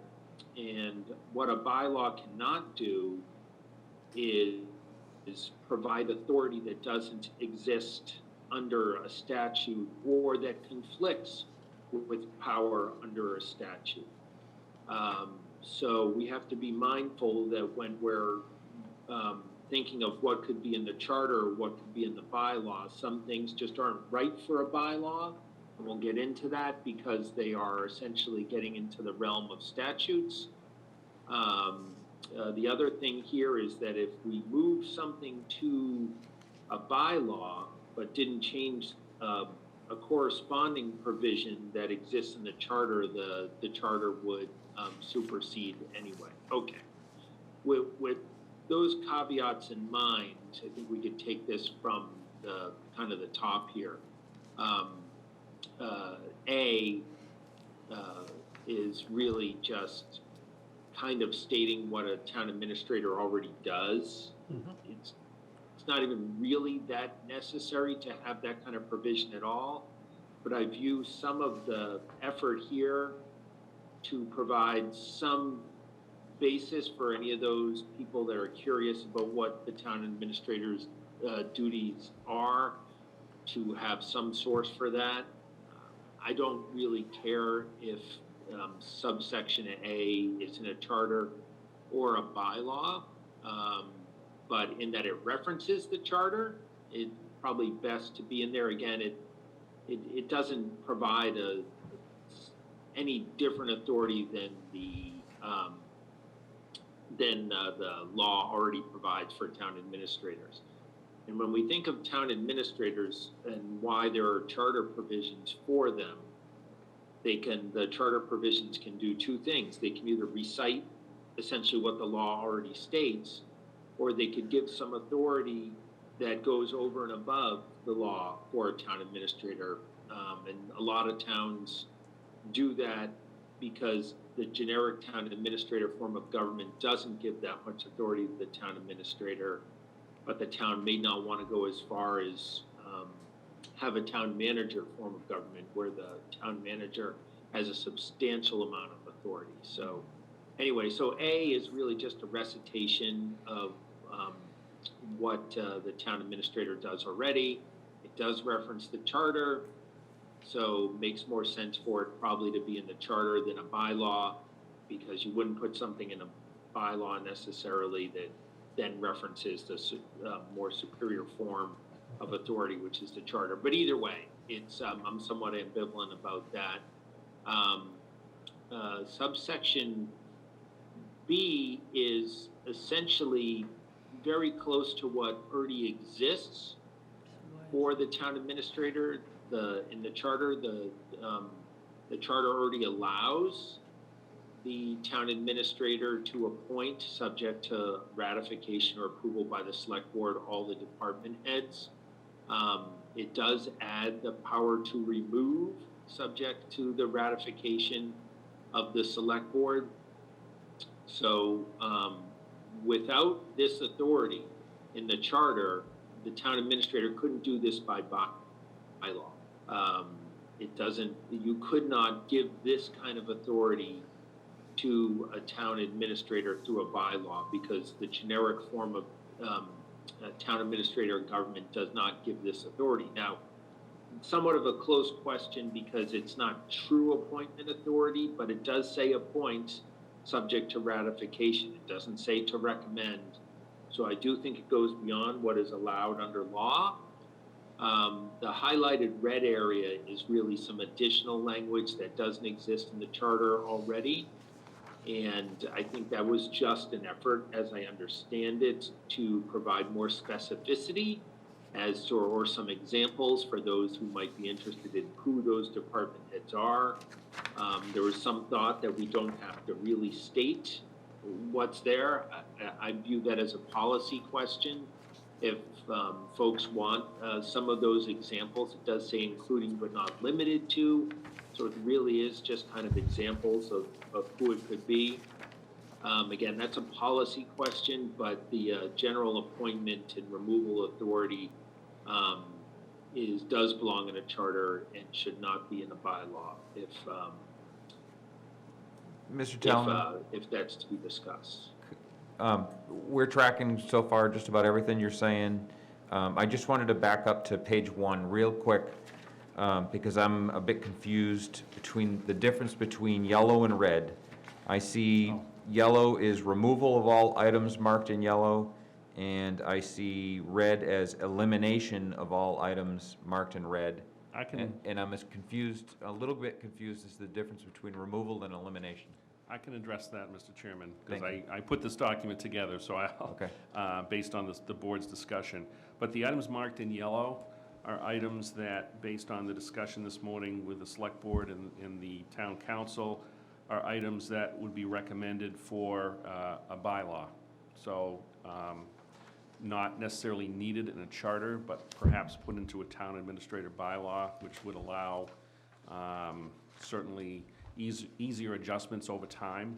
I know that was one of the concerns outlined by the finance committees, that what if the culture or something in the community changes and the town wanted to make an adjustment or tweak certain sections of this.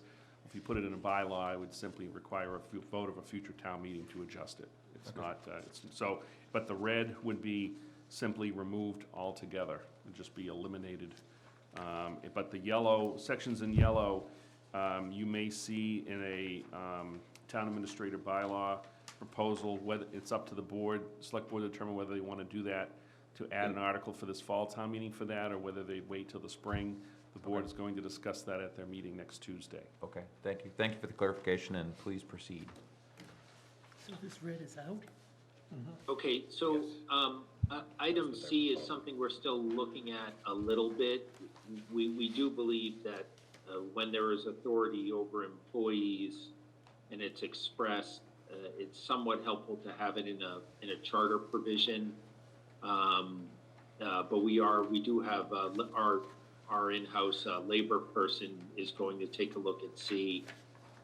The initial feeling that I had was that it's that kind of overall authority that goes a little bit above and beyond what is generally stated in the statute, so probably best for the charter. Could potentially go in a bylaw, but again, we're still reviewing that one. D, if it's slated somewhat for removal, but not because it's wrong, just because it already exists. The select board can dictate, the select board is the boss of the town administrator, and they don't need a charter provision to say, hey, you have to take all, go to all of our meetings. So it's not necessary at all. And the select board may also want to say, you shouldn't come to this meeting, or you can be relieved from coming to this meeting. But by and large, that's not necessary, and the town administrator essentially goes to all those meetings anyway. Subsection E, one of the reasons why I think it's been recommended by Mike that it go into the bylaws is that very often these kinds of procedural devices, I mean, again, the town administrator is going to be the person that is going to have these complete records anyway, so it may not be necessary at all. But if there is an interest in ensuring that there is someone at the top of that pyramid in terms of keeping the complete records of the financial and administrative activities, that kind of procedural thing is perfectly fine in a bylaw. I didn't see the need necessarily for it to be in the charter. Again, it could be in the charter, but it's perfectly fine going into a bylaw if we're trying to distill the charter to its essence.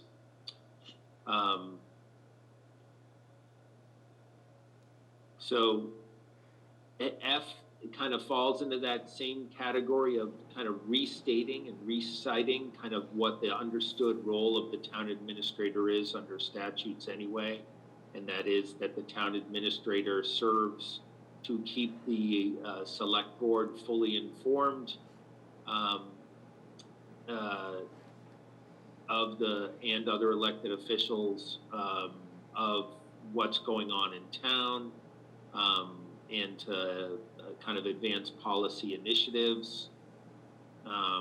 So it's, again, that's somewhat of the role. It's not quite stated that way in the statute, but it's good to, again, recite in the general sense what the town administrator's job is, again, at the chief executive office in town hall. Item G regards town land and buildings, and this can only go in the charter.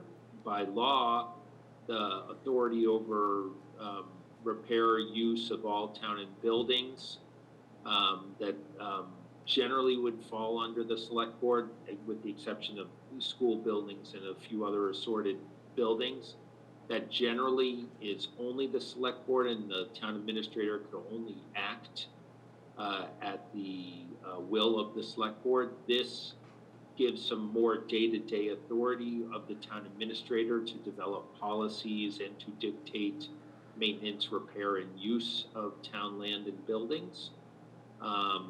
Very often these are routine matters. Obviously, this doesn't include sale of property or lease of property, which is a select board function that actually requires town meeting vote, but it does give some freedom for the town administrator to make decisions in real time on kind of a business and best practices basis with staff, and it can only be a power of a town administrator if it's in the charter, because it essentially is changing the way law already requires that.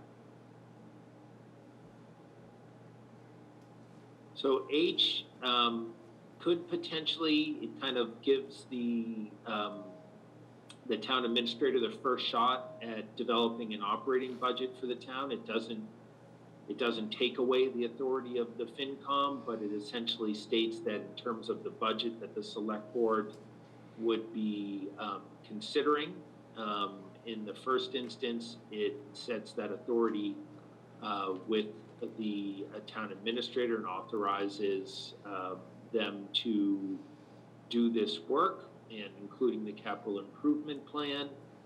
It could potentially go in a bylaw. It does serve a nice purpose here in that it leaves, there's very often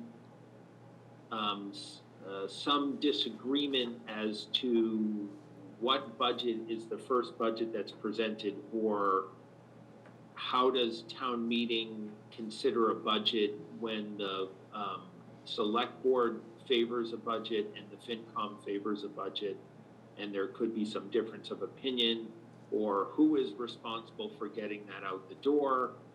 The town meeting warrant and the town meeting budget is generally the job of the select board.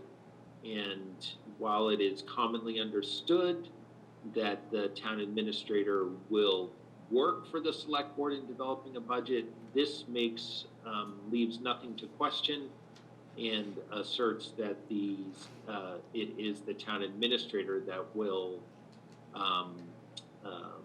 present and develop that budget for the select board to consider. Now, we know that in practice, the select board, the town administrator, and the FinCom and capital improvement generally work together, so it's somewhat more of an organic process.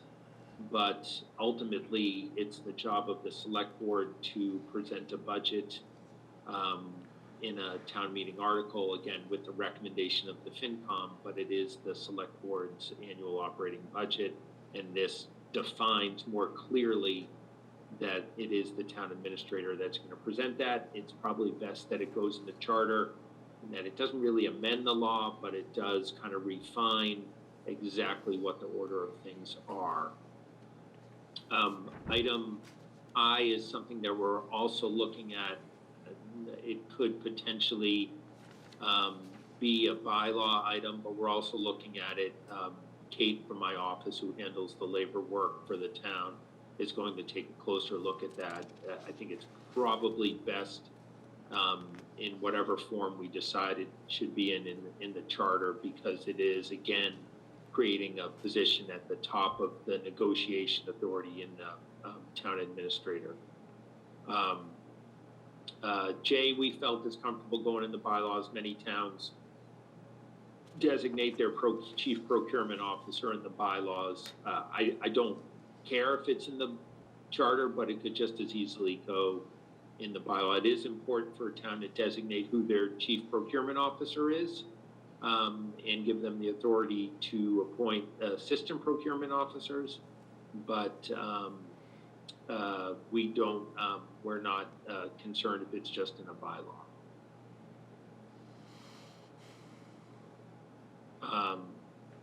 K, I think, is slated for removal because it's just kind of an obvious thing that town administrators already do under statute. They are persons in charge and the eyes and ears for making sure that things are getting completed.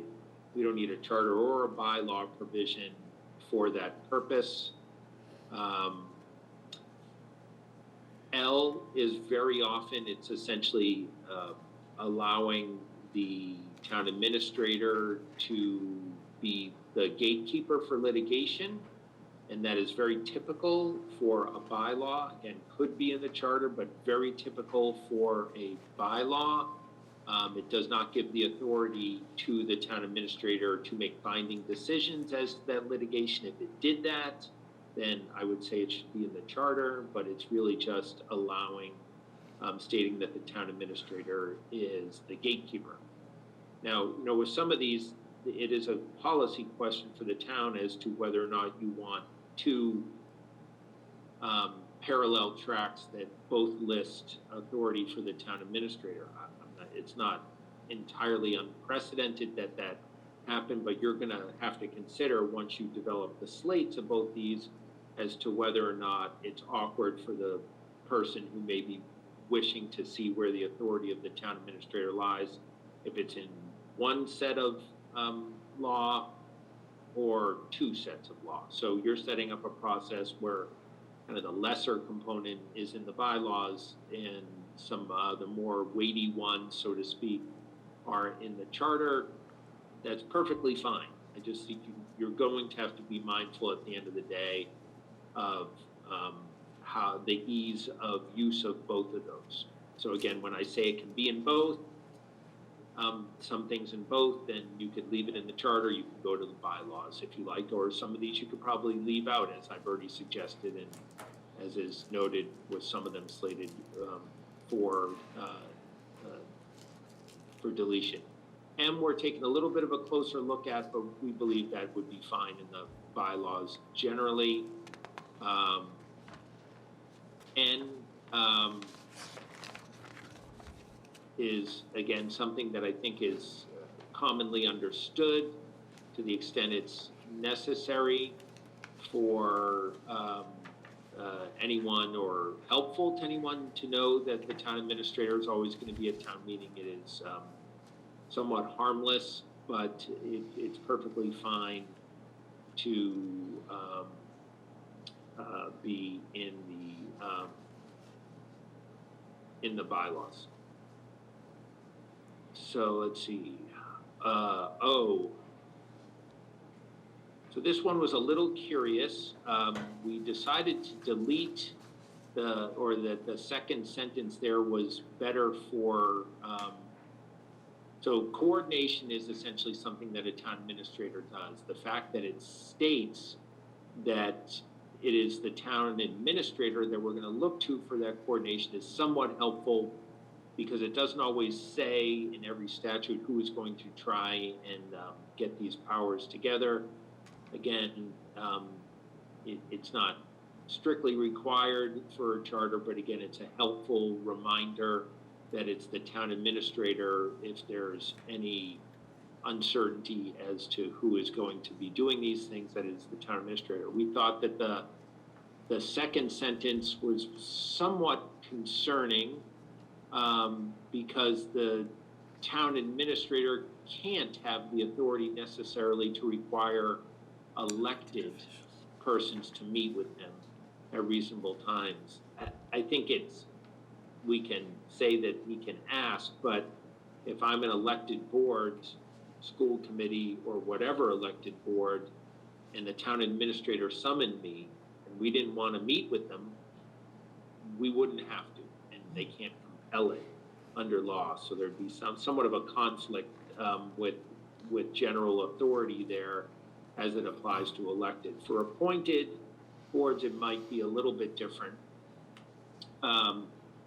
We still are looking at the next sentence, which says the town administrator shall have the right to attend and speak at any public meeting of any multiple member body.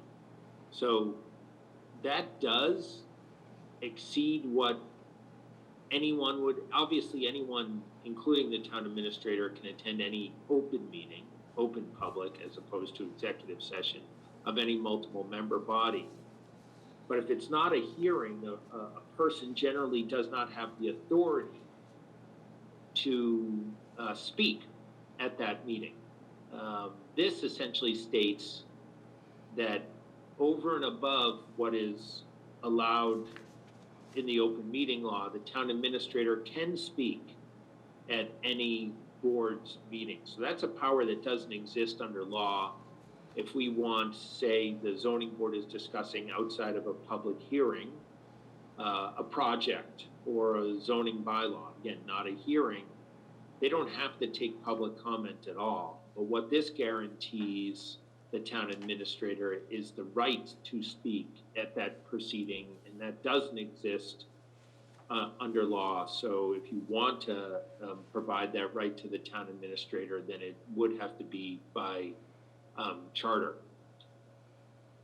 Subsection P, this essentially puts the town administrator in charge of making sure that there's coordination to obtain aid, grants, resources, anything else from any other governmental jurisdiction. That's probably kind of their job anyway. It can easily go in a bylaw.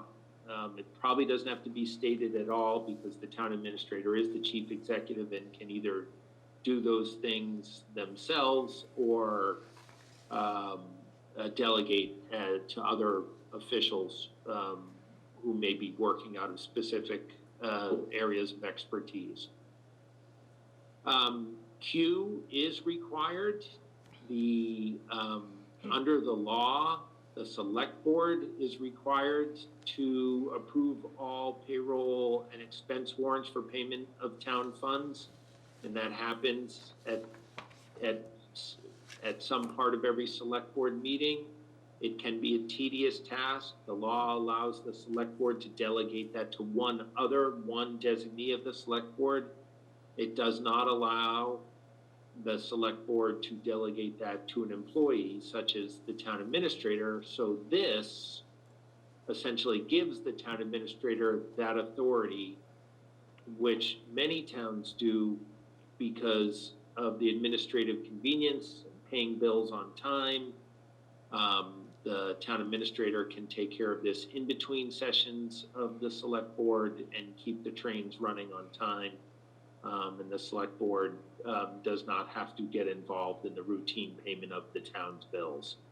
Obviously, the select board has every right to question any bills and to oversee some of these things, but just approving them and for the treasurer to send a check out is something that a lot of towns are providing for their town administrators, and it would have to be in the chart.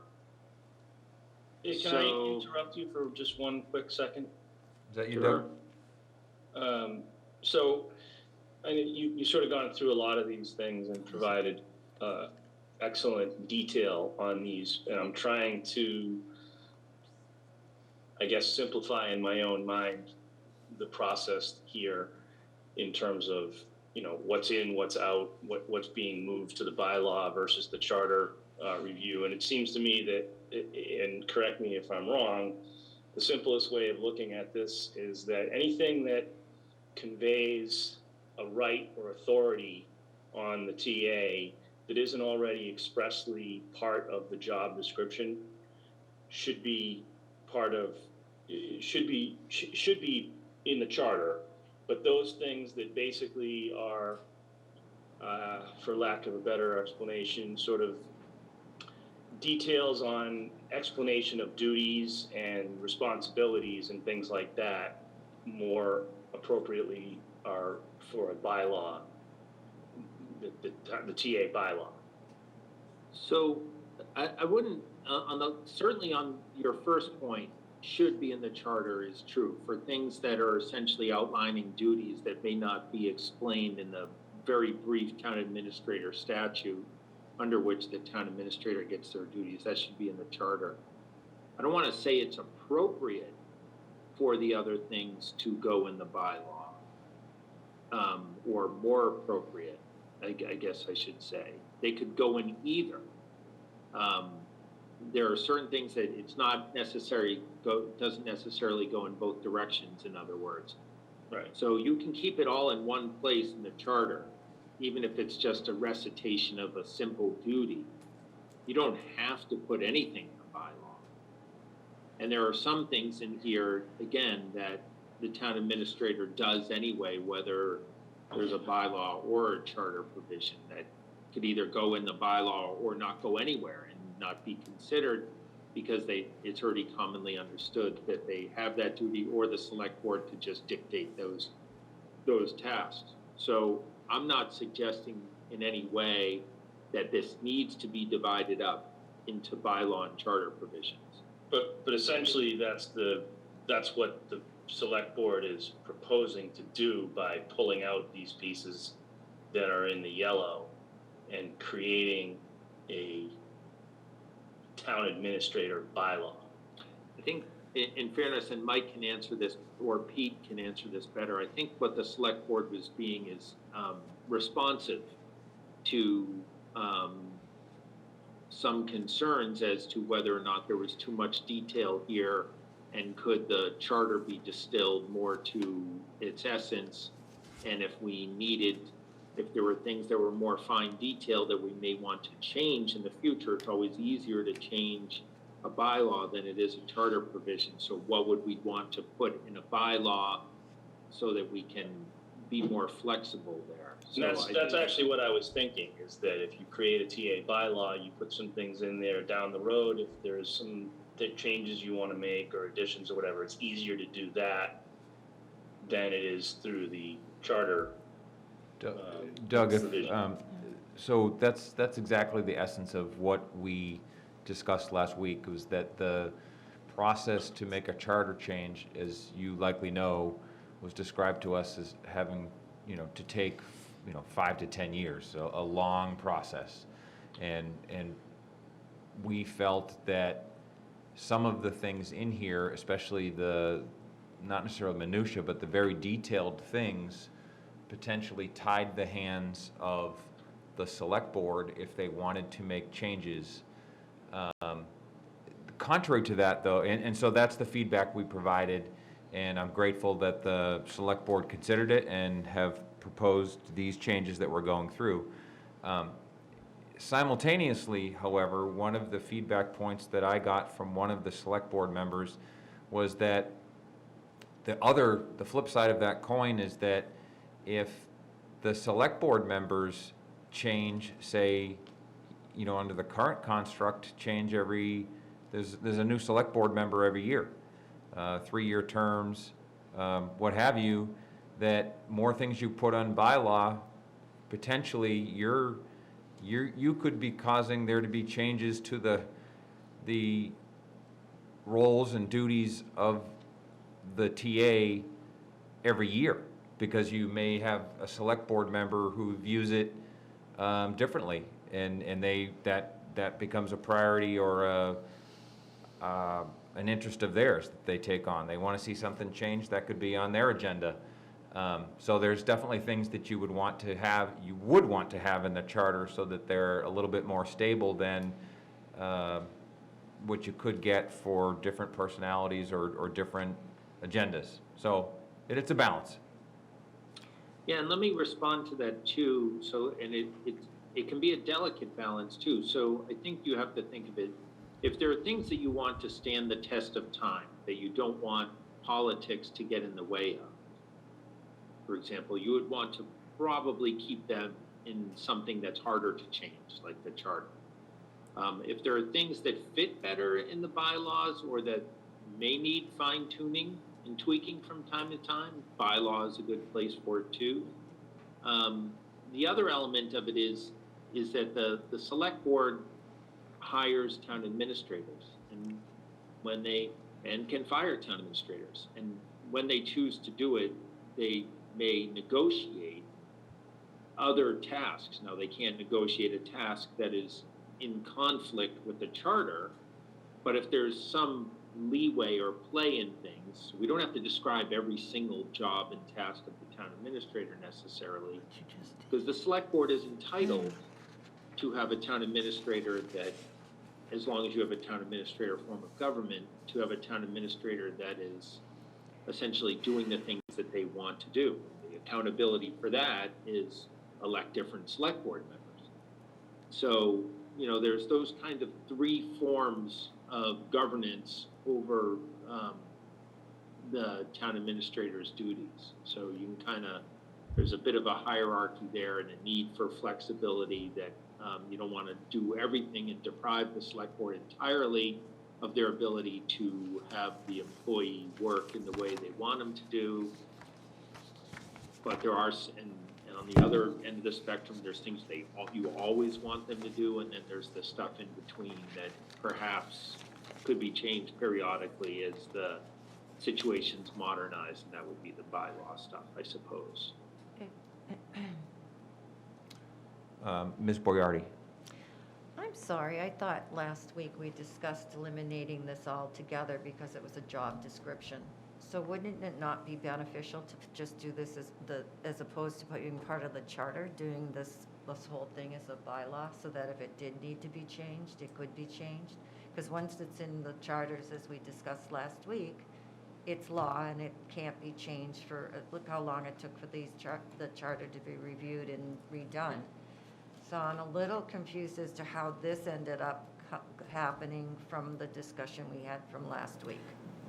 We did not vote to recommend approve of elimination of all of this or movement from all of it from a charter to a bylaw.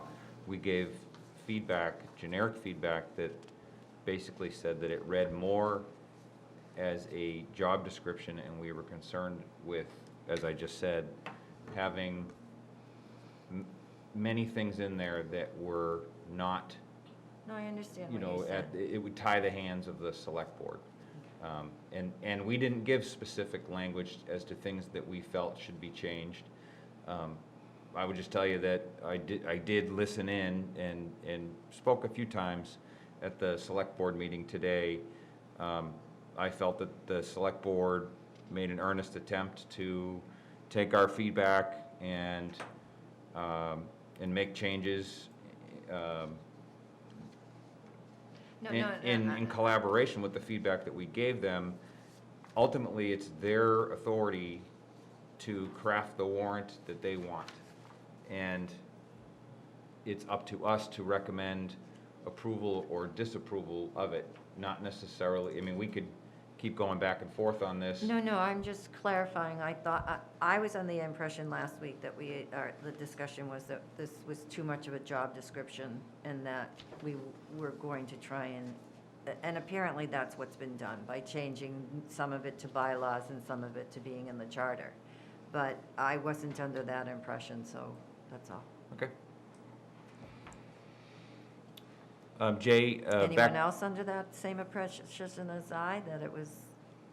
I don't know if the chair's taking questions or you're still commenting, Mr. Chair. No, I'm ready to turn it back to Jay, but if somebody has questions or comments, Does town council have anything to add? that's why I'm turning it back to him. So that was, I mean, that was the stuff we looked at. We didn't really get into the other stuff. The other changes were, basically policy, the stuff on the interim and town administrator and absent town administrator provisions were fine to me. So it was really those items that we just went through that I worked on with the select board today, and that we still have a little bit more review to go. But so those were my thoughts on the specific task that brought me here tonight, which was, what might be more appropriate or necessary to put in the charter, and what might be some recommendations as to whether they could go in another place or be eliminated altogether. So that was the sum total of my comments to the select board today. Okay. Thank you, and I would turn it over to the committee for any questions for Mr. Telemann. And real quick, we won't be voting on this tonight. This is draft language.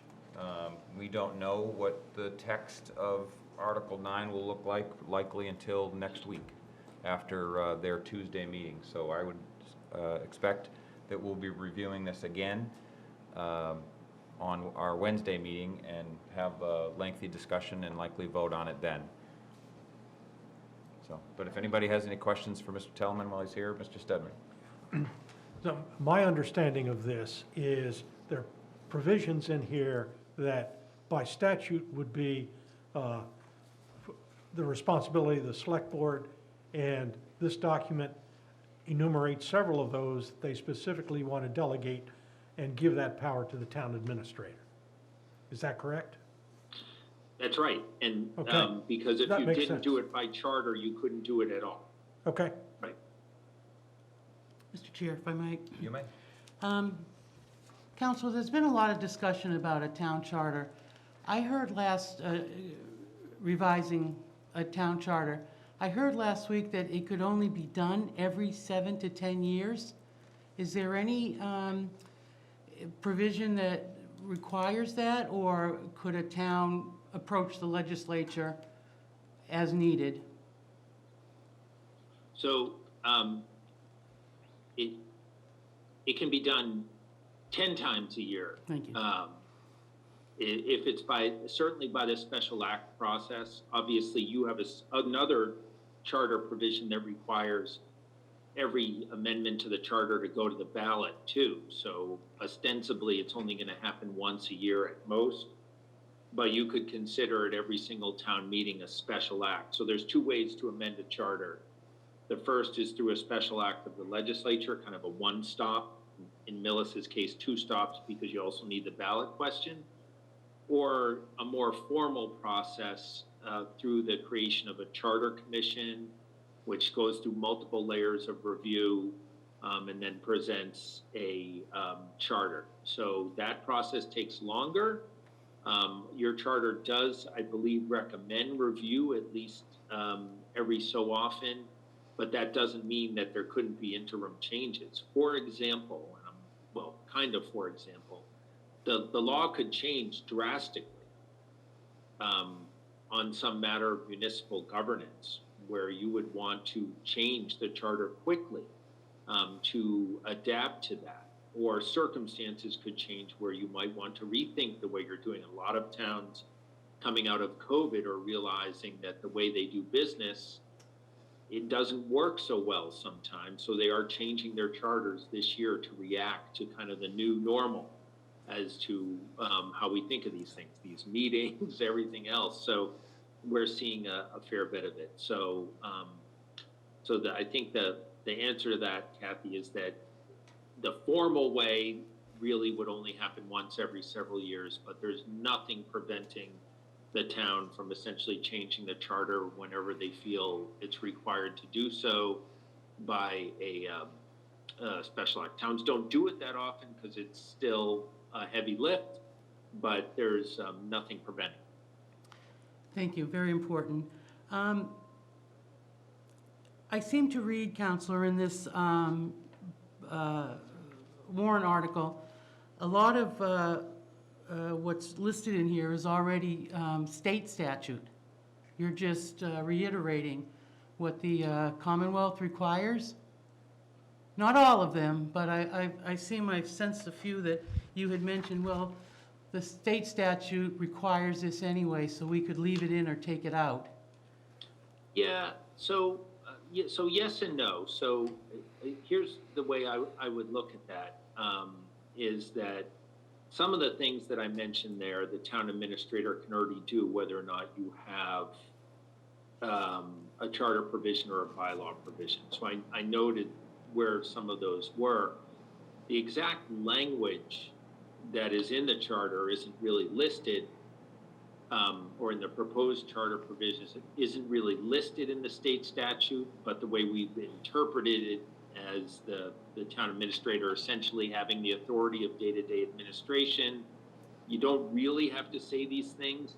These are slight refinements. They're not absolutely necessary, but I think the charter, the way we talked about it today, amongst the select board and Mike and myself, was that the charter serves an additional purpose beyond just stating what the administrator does, in that it serves notice to the citizens of Millis as to what your town administrator does. So they don't have to go chasing down a statute necessarily to see what their town administrator does. They can go to the Millis website, pull down the charter. Oh, that's what that guy that talks so much at town meeting does. And so sometimes it's helpful to have those recitations of authority in the charter or perhaps in a bylaw. And that's not really any different than many of the other bylaws you have, whether they be zoning or general bylaws. We repeat a lot of stuff that's already in the statutes. We do that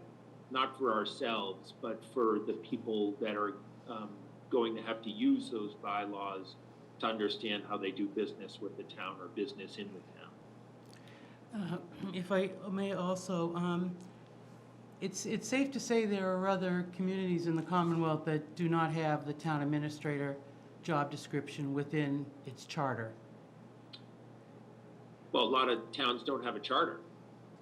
So they might have a more brief description in the bylaws that kind of lays the rules of the road. It would be pretty rare for a community not to say anything in either their general bylaws or their charter as to who the town administrator is in the pecking order and what their general job duties are.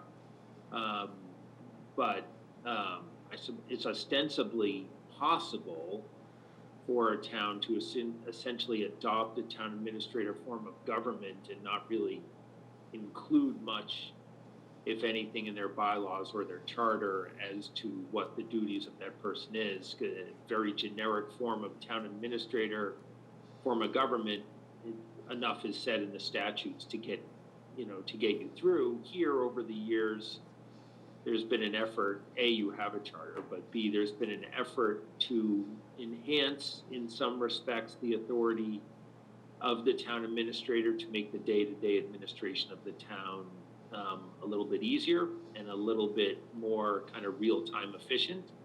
I would think I worked on some of these charter provisions, Kathy, and correct me if I'm wrong, with Charlie, going well back, 10, 15 years ago or so.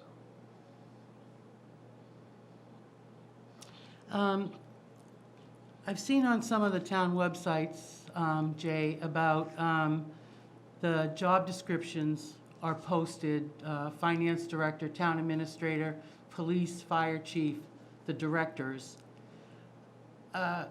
Would that be a way to inform the public what a job description is of a town administrator? Is if there's a dedicated link on a town website saying this is what they do? Could be, absolutely, and that could be whether you, even if you decide to include these. There's certainly nothing to suggest that that you couldn't do that whether you had a charter provision or a bylaw provision or not. And again, it could be a helpful thing to do. You could combine all those things that you do in charter and bylaw into one helpful document, or leave some of those things off and include it just in that document. Again, if you list a job description though, however, and it could be a nice idea for people to understand that list, it doesn't take on the force of law, whereas a charter has the force of law, and a bylaw has maybe not the equal force of law, but it has the force of law and it's enforceable. So from the public information perspective, it's a great idea. From providing a template for what, as a matter of law, that town administrator is able to do and obligated to do, you would want to do that in a bylaw or a charter, probably, if it's different than the statute or enhanced over the statute. I'll leave the comments to what I think about this, but I believe that this is taking away many of the responsibilities that the select board has and turning it over to the town administrator, such as signing warrants to pay the bills. I just think there should be another, Mr. Chair, another set of eyes that look at the bill paying situation to see the overtime money, where it's going. It's very intricate, and you know, select board has responsibilities. That's why they run, that's why they're voted. And like I said, to me, sometimes the less it's in a charter, counselor, the better it is. Thank you. Anybody else? Any comments or questions? Okay, again, we'll discuss this again next week. Mr. Tellman, thank you very much for helping us out. Thank you. And, you know, in between too, if there's questions that the committee members want to direct to me, again, I'm assuming that Mike would have no problem with me being part of the process. Please don't hesitate to reach out and get in touch with me on this one. Thank you. Thanks for being here. It was very informative. Thanks, Jay. Mr. Gazinski, back to you if you would Yes. resume. Thank you, Mr. Chairman. I think we'll jump back to Article 3, which I think you covered in detail earlier in the evening, Mr. Chairman. With this article, we'll be looking to, I believe, place a list of the highest rated projects. I believe the board will be, the select board will be discussing this next Tuesday to determine, you know, what level of projects to list. The board will be discussing, again, putting a list there and then determining as we get closer to town meeting which items are affordable and can be included from a budgetary perspective once we have ironed out our free cash number and have an exact number. So at your meeting next Wednesday, you will have a list of items which will probably look somewhat familiar in order to the list that you went over earlier this evening. Mr. Stedman. I have a question on Article 2. Oh. The $50,000 for the additional fire repair fund? Is that Yes. a one-time item, or will that be recurring in future budgets? That's a one-time item in the, in this, yes, this item. Okay. I don't think we anticipated that in the future. No, not in the future. This is, A again. one-time shot, Yeah, that's this fine. goes back to the issues that the fire chief was Yeah, explaining yeah. earlier this evening. I just wanted to make sure we weren't committing to No, this. no, this is a one-time. This is not a fixed Thank you. in the future budgets. Thank you. Yeah. And if I might just sum up the article, Mr. Chair, there's more than one position within the marijuana money, and we're in year 2, 3 more years, the HCA is gone, and there better be some sort of capital planning, figuring out what's going to happen with these people. Thank you. Yeah, the only thing I'd add to that is it wouldn't be capital planning, it would be budget planning for the O&M budget. Our and, operations. You know, Yes, or those positions go away. Absolutely. So that would definitely be in the planning over the next 3 years to determine whether those positions are important enough to the community to maintain, irrespective of HCA funding, or whether they would be phased out. Right. So that would The point definitely is be in the valid. planning. The next article, Mr. Chairman, I think has gotten some attention from the committee already. I really have nothing new to add to that this evening. So I will move on to Article 5. If I could, Mr. Chair, have the select board figured out funding source yet? They have not had a formal discussion. I will mention to the Finance Committee that we will be, the recipients, the town will be the recipients of about 2.4 million in ARPA funds. Could you- And what does ARPA mean? that's the American Rescue Recovery Plan, yeah. What was it? There you go. And 2 million? 2.4 approximately, 2.4 million.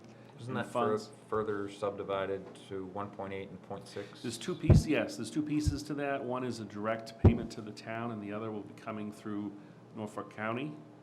But the town has access to both aspects, and up to about 2.4 million. I think in the select board's discussion so far, there's certainly a desire to put a large portion of that towards this project. So that would certainly take some of that liability away. We're also, and I know Chairman Jermaine has been working hard on this, been in touch with our state and federal elected officials about trying to get additional funds from the state outside of that 2.4 million. The state has $5 billion they received that they can use for similar types of projects in infrastructure. So we'll be seeking additional funding from them. And again, that process takes time, unfortunately, so we won't know that answer probably for a little period of time, but we'll be seeking those funds as well. Well, aside from a gift, excuse me for interrupting, but aside from a gift from the federal government or the state, is it not, what other sources of funding is there besides the lending from the enterprise or along, it would be an enterprise borrowing, correct? Right. Water enterprise. Yes, yeah, borrowing through the water enterprise as well as grants that the town will be seeking. But we're not gonna get a grant between now and November, first week in November. For 2.4 million? Well, not for the balance, yes. 3.2. We have access to the 2.4 million. Right. But the balance, there's no earmarked funds as of yet, as far as grants. And we must proceed with this, thus Yes. it will be a seeking authority to go for a Right, we'll need to bond or. we'll need to do a borrowing for the balance. And certainly, within the next year, before we have to make the first large payment off this borrowing, we hope to have those additional grant funds coming through. But again, there's a strong lobbying effort by your elected officials, as well as, I believe there's officials from other communities in the state that are pushing the state for this type of funding. Because we're not the only community in the Commonwealth that's dealing with this. There's several dozen communities that are facing these issues. We just happen to be at the front edge of the curve on this issue. Thank you. Point of information, if due to whatever reasons the town comes into this money after the first big payment, can that money be applied to what is borrowed? I believe so. Grant funds? I would think so. Litigation or any type of funds? Yes. 5, 6 yes, years from now? Yes. Okay. So again, Okay. yes, we are basically also in discussions with a private company in the community, GAF, and we're trying to work out, because there's certainly, the town believes there's some liability there as well.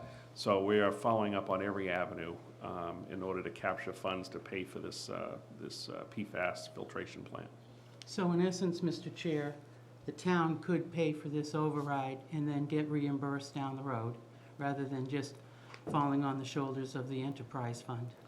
There's certainly a possibility that we could capture these grant funds. We're going to be going after them. Okay. Unfortunately, over the next month, the only money that we can guarantee is available is the 2.4 million. But that, just because the town will have borrowed the remainder doesn't mean the town can't seek grant funds to pay that debt. The town gets authority to borrow all the time and doesn't use it, as we see in a later article. And right now, I'm just focused on how do we get this article. We know that this is the #1 priority in the capital project list. We know it's critical need. So I'm just focused on how do we get the article passed, and the rest of what is somewhat out of our control, or in our elected officials' control, hopefully that pans out. But between now and then, we have to act. Correct. We can't wait on Maybe. when and if certain funds will come in. We have to move forward with this. We have to make sure we have drinking water that's approved by the DEP that can be supplied to the residents of the community. We have sufficient drinking water, so. Thank you. It makes it timely. Before I get to the next article, I just want to touch upon, again, an item that you discussed this evening, that the Capital Committee had discussed this evening, and that is an ambulance for the fire department. Again, I just wanted to note in here, there's a note that the select board will be looking at the possibility of an article to be added, which would be similar to the fire engine article, if it requires borrowing. These need to be in separate independent articles outside of the capital article. So that's why it would be a separate article there. Article 5, again, you spoke about that this evening. I have nothing new on that. Article 6, I believe, is unchanged. Mr. Chairman, Article 7, the select board did discuss that briefly this morning in their workshop meeting. They are extremely supportive of moving forward with a sewer connection bylaw. However, we want to make sure that when that gets before the voters, that everything is vetted and it's the right bylaw. So they'll be discussing at their meeting next Tuesday on whether or not this is ready to move forward, or whether or not it would have to be deferred till the Springtown meeting. So the board will be discussing that at their meeting next week.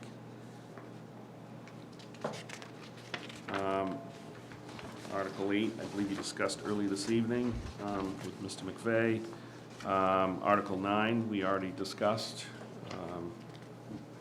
Again, the select board will be discussing that at their meeting next Tuesday. The rest of the articles are essentially unchanged, except some of the numbers have been inserted. Article 10, again, is a $40,000 article for tree trimming.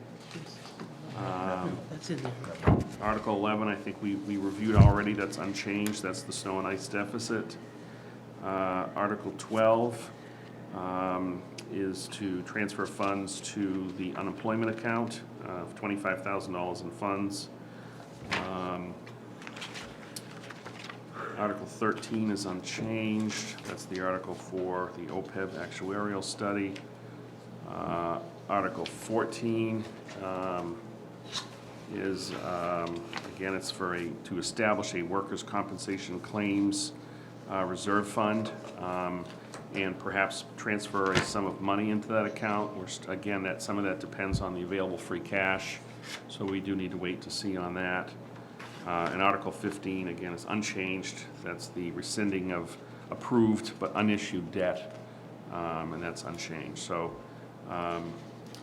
that is the latest review of the warrant, and when you receive the warrant for your meeting next Wednesday, it will be the final approved warrant. Wow, thank you. Mr. Kaczynski, would you say that we are ready to vote on articles, that we have all the information? I'm not asking you, I'll rephrase. I believe Would you say we have all the information we need to consider Articles 10, 11, 12, and 13? And those are tree trimming, Yes. snow and ice, unemployment account, and OPEB. What about Yes. 15?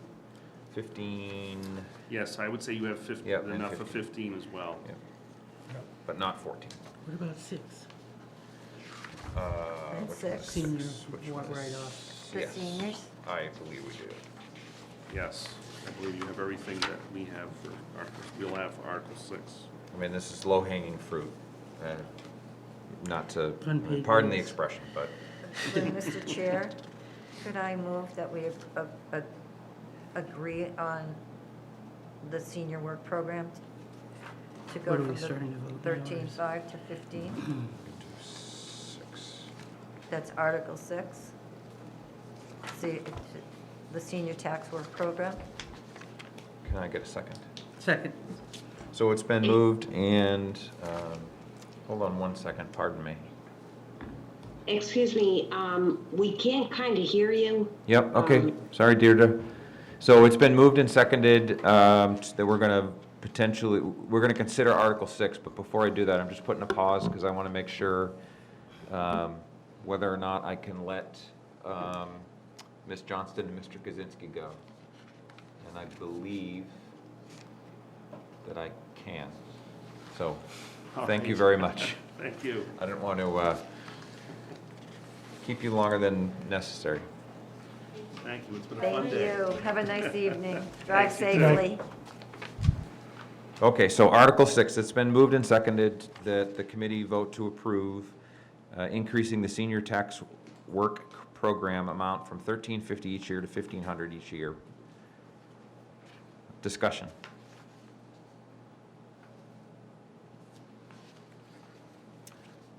None heard. All those, let's see, we'll do a roll call. Ms. Boyardi. Aye. Ms. Reyes. Aye. Mr. Berube. Aye. Ms. McGinnis. Aye. Mr. Stedman. Aye. Mr. Underhill. Aye. Mr. Riley. Aye. Mr. Borgman. Aye. And Ms. Garzon. Aye. Thank you. Mr. Chair, Ms. Boyardi. I move that the committee approve Article 10, where it would be transferring the funds, available funds in the sum of $40,000 for tree trimming and removal. Second. It's been moved and seconded that the committee vote to approve the transfer of available funds, the sum of $40,000 from tree trimming or take other action thereto. Discussion.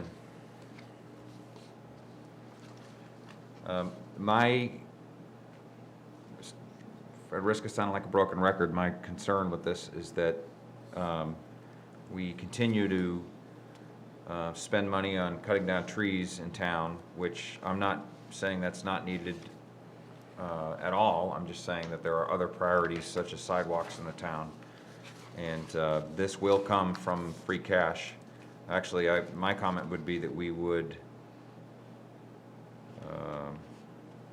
I thought this that was we through would taxation. we would defer on this and not vote on Article 10 would be my, my recommendation, and thus I would, that's just my position on it.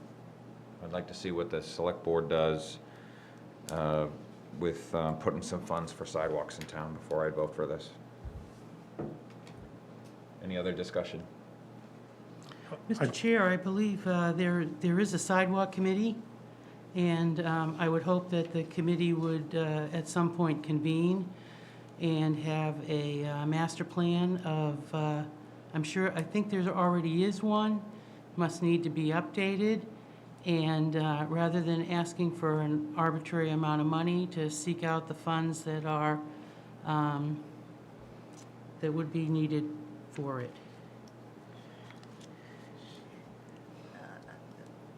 I would, Mr. Go Chair. ahead, Mr. Stedman. I think your point is good. We should see how much free cash there is before we endorse anything that uses free cash. Now, last year, did we not, wasn't the $40,000 that we appropriated, wasn't that from taxation? It did come out of the budget, correct? It was an operating So budget. this is going to be from free cash? I believe so. Not from Because taxation? we're not voting, well, it's all taxation, but we're voting, this is not a budget item per se. This would likely come from free cash. It's not a capital item. I think it's appropriately placed as a separate article. It's not a capital item, but it's not money that's coming from the O&M budget Okay, that we voted at Springtown meeting. okay. And in furtherance, Mr. Chair, I think, I'm pretty sure that the tree warden, in conjunction with the Board of the Select Board and the DPW director, determined that the Select Board would attempt to apply this $40,000. It would be a regular article. There's probably $500,000 worth of tree work that needs to be done. No one has to, you can just see that by driving around, and they're falling all over the place. So I would recommend that we keep this and seek out in the spring, perhaps, or they're opening the warrant, have them open it and put some money in for a sidewalk fund. Okay, any more discussion? Okay, Ms. Boyardi, Yay. Ms. Reyes, Yay. I vote nay. Ms. McGinnis, Yay. Mr. Stedman, Nay. Mr. Underhill. Yay. Say it one more time, please. Yay. Yay, thank you. Let's see, who do I have? Mr. Riley, Yes. Mr. Borgman, Yes. Ms. Garzon. Yes. Okay, article passes. So the two nays were Pete and John. Anybody for Article 11? We'll let one of the Zoomers. I was just thinking that. So, Ms. Reyes, would you please make a motion, and don't feel, doesn't have to be perfect. Doesn't have to be to support it either. Yep. You just say I move, and whatever the article says. Which one are we on now? Article 11. Number Yeah. 11, Sorry. and Sorry, just, this is my first time, so. no problem, that's why we're actually doing it. So, in your motion could be, I move that we vote to approve, or it could be, to Ms. McGinnis's point, I move that we vote to disapprove. Okay. You don't have to vote in the affirmative. I move that we vote to approve Article 11. Second. Oh. Second. Never mind. Okay. It's okay, sometimes you go into detail, but I'll catch it here for the record. So it's been moved and seconded to vote to approve the transfer of available funds for the sum of $78,810 to fully fund the FY '21 snow and ice deficit. Discussion. None heard? Sorry. I'm tallying these things. Ms. Boyardi, Yes. Ms. Reyes, Yes. I vote yay. Ms. McGinnis, Yay? Mr. Stedman. Yay. Mr. Underhill, Yay. Mr. Riley, Yep. Mr. Borgman, Yes. Ms. Garzon. Yes. Thank you. Mr. Stedman, would you make a motion on number Sure. 12? I move we approve Article 12 to see if the town will vote to appropriate and raise by taxation or transfer from available funds the sum of $25,000 to the unemployment account or take other such action related thereto. Second. It's been moved and seconded that the committee vote to approve the appropriation or raise by taxation transfer from available funds the sum of $25,000 to the unemployment account. Discussion. None heard. We'll vote. Take a vote. Ms. Boyardi. Yes. Ms. Reyes. Yes. I vote yay. Ms. McGinnis. Yay? Mr. Stedman. Yay. Mr. Underhill. Yay. Mr. Riley. Aye. Mr. Borgman. Yes. And Ms. Garzon. Yes. Mr. Underhill, would you please make a motion for number 13? Pull it up, please. Mr. Chair, I make a motion that we approve Article 13 to see if the town will vote to transfer from available funds a sum of $7,300 for an OPEB actuarial study or to take any other action related thereto. Second. It's been moved and seconded that the committee vote to approve transfer from available funds the sum of $7,300 for OPEB actuarial study. Discussion.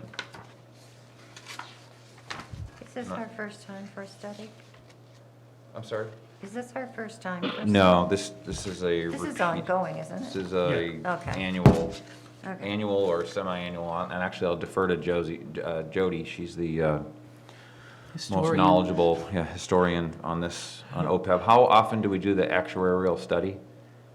Jody? I'm not sure. It's either every 2 years or every 3 years. Oh, that's why. I think there's a little one and then a big one. Right, like a validation. And then okay, so we'll take it to a vote. Ms. Boyardi? Yes. Ms. Reyes? Yes. Mr. Berube, yes. Ms. Yes. McGinnis? Mr. Stedman? Yay. Mr. Underhill? Yay. Mr. Riley? Yeah. Mr. Borgman? Yes. Ms. Garzon? Yes. Thank you. Okay, that brings us to Article 15. Ms. McGinnis?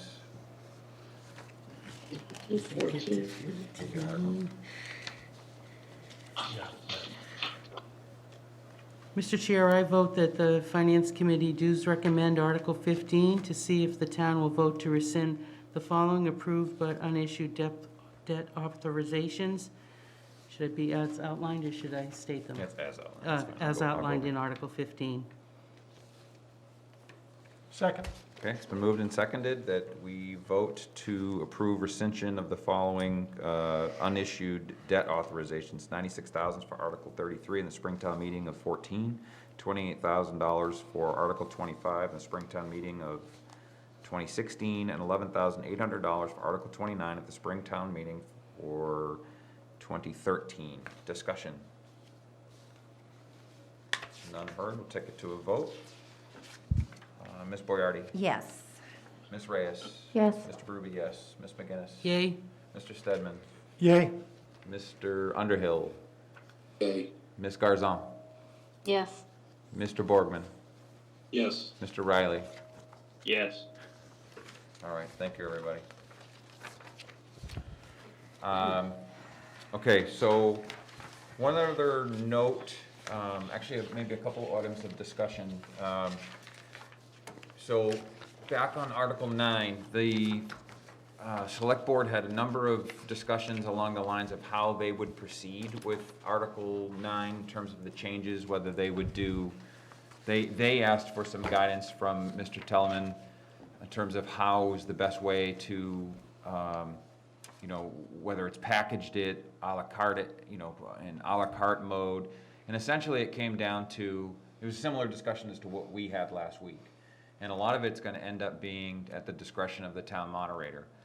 Likely they'll do I predict, and I don't know, it's again her discretion, that they'll likely do it the same way we did last week, where we voted on particular elements of Article 9, and at the end, whatever's there would be what we recommend. And the select board and the town moderator can do the same thing at town meeting. Again, that's her discretion. It likely would then, his recommendation is once that's done, that it would get packaged up in one, for, again, lack of a better word, referendum for the state legislature to consider that special act, and they do it as one, not as multiple. And then it would come back potentially for the town ballot. The reason I bring that up is just because I feel like we're going to keep going on the same path that we're on. We'll vote the rest of the elements of Article 9 next week on the charter changes. So once we have real language back from the select board and they continue their work with town attorney, we'll get that back likely Wednesday at some point. We'll vote on it on Wednesday. Kathy, you posed a question to me, I believe, by email as to desiring some further discussion on the provision for 3 versus 5 select persons. Yes, Mr. Chair, I just recommended if the committee would agree to open discussions on the vote to increase the select board from 3 to 5. You don't have to, but I've been just doing a lot of thinking about it, and especially as it relates to the town administrator job. And I'd just like to share additional thoughts if it's worth anything, but I'm not going to lose sleep over it. So my input is I have no problem with having further discussion on it. And essentially, it's up to the committee. So if you would make a motion, we can and really, I recommend you motion that we reopen discussion on that particular element of Article 9. Okay. Very good.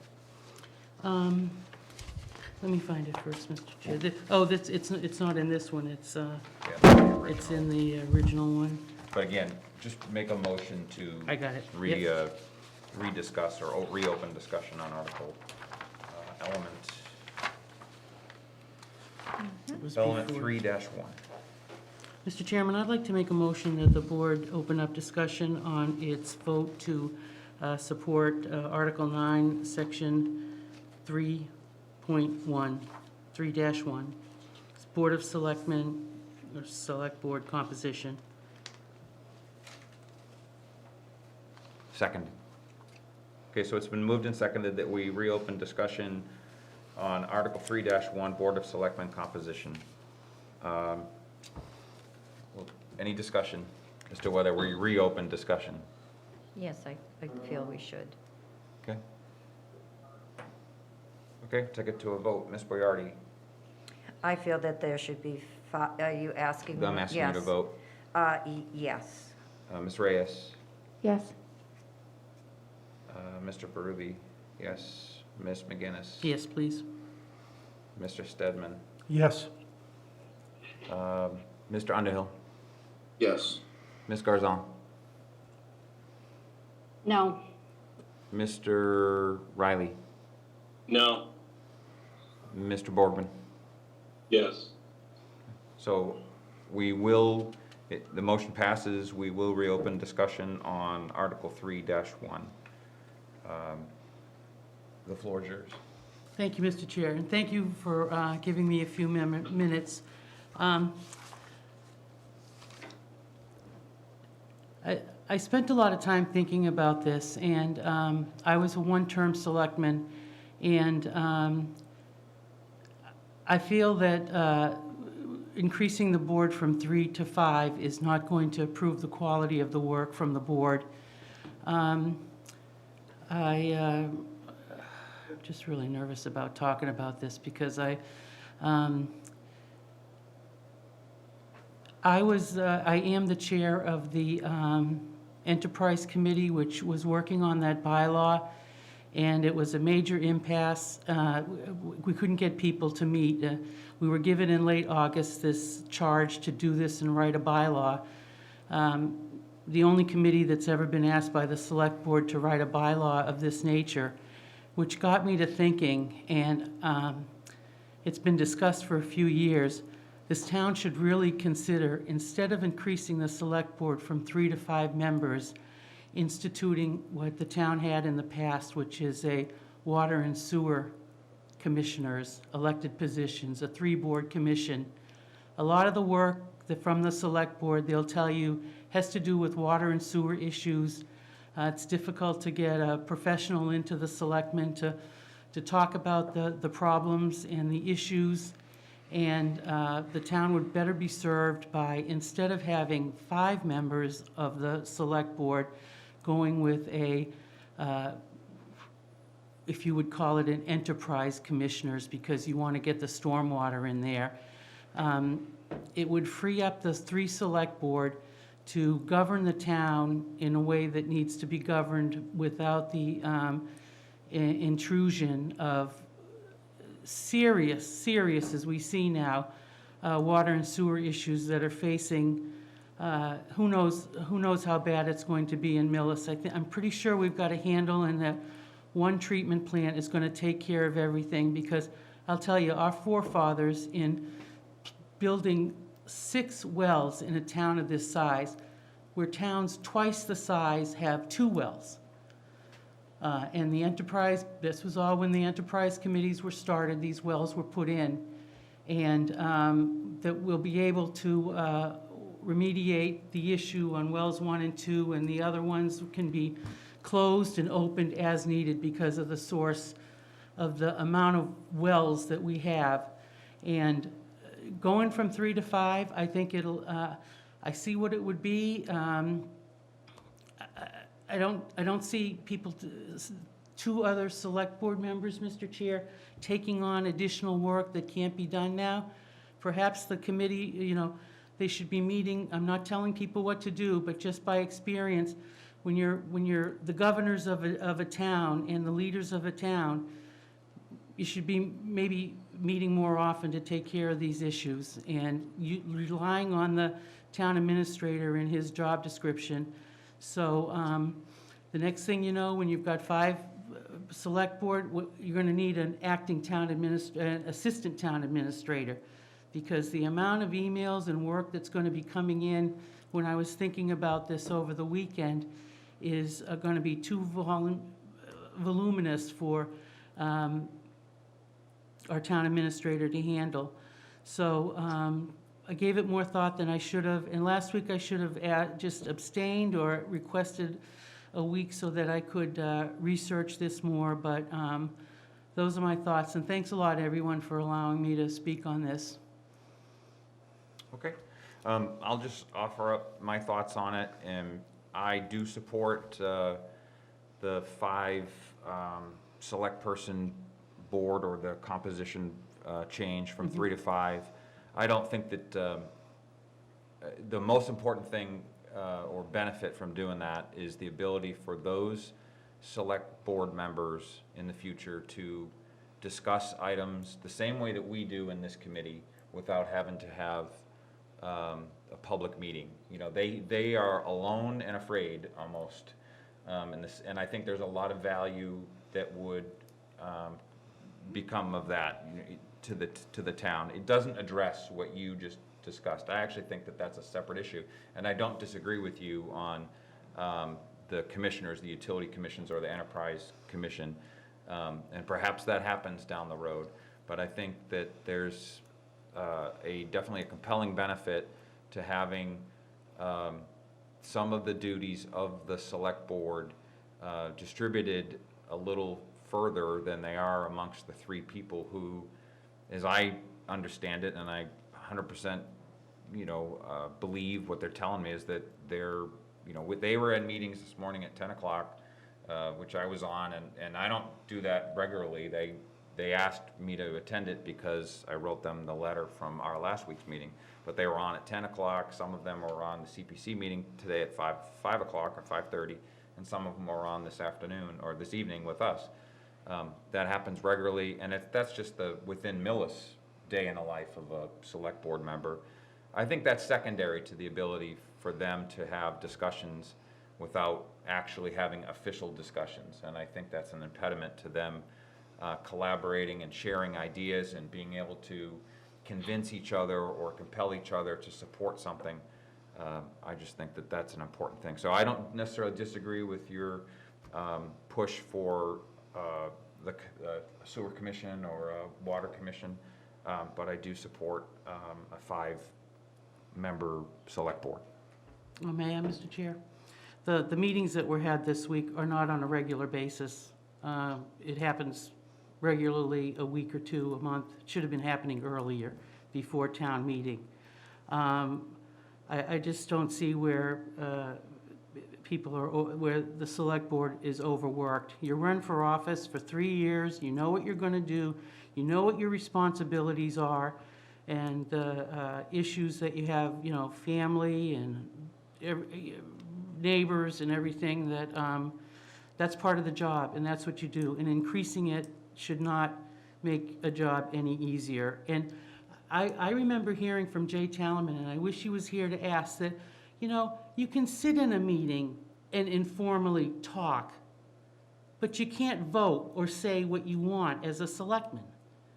I think it's very confusing that people, and Jay Talman told us you don't have to be scared to, you know, the two of you can sit at a coffee shop and discuss things and not worry about it. He said that. Let's get him to tell us what 2 out of 3 people could do sitting there. That's all. You know, we're not going to, I know where everyone's votes is, but I more or less wanted to go on so that I could address town meeting. I was in a situation with 2 of our select people where they came to a meeting that the marijuana commission was committee was having, and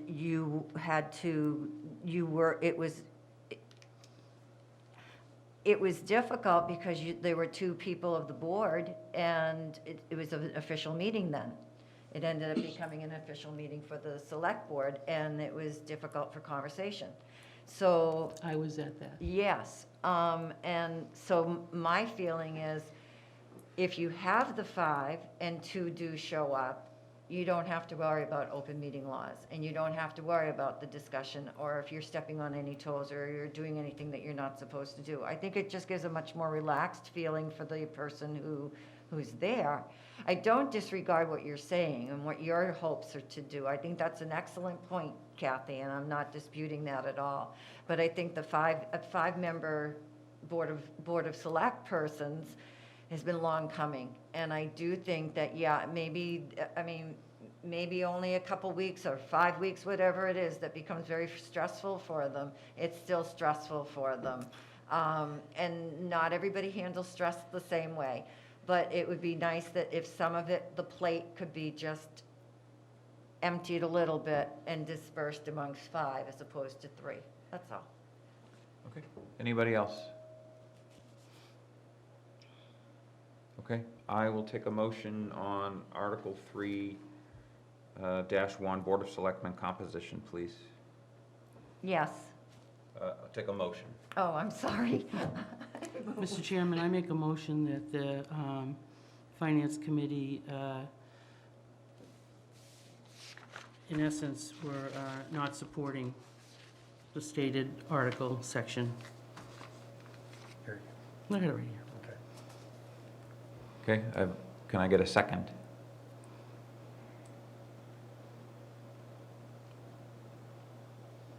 A second or another motion?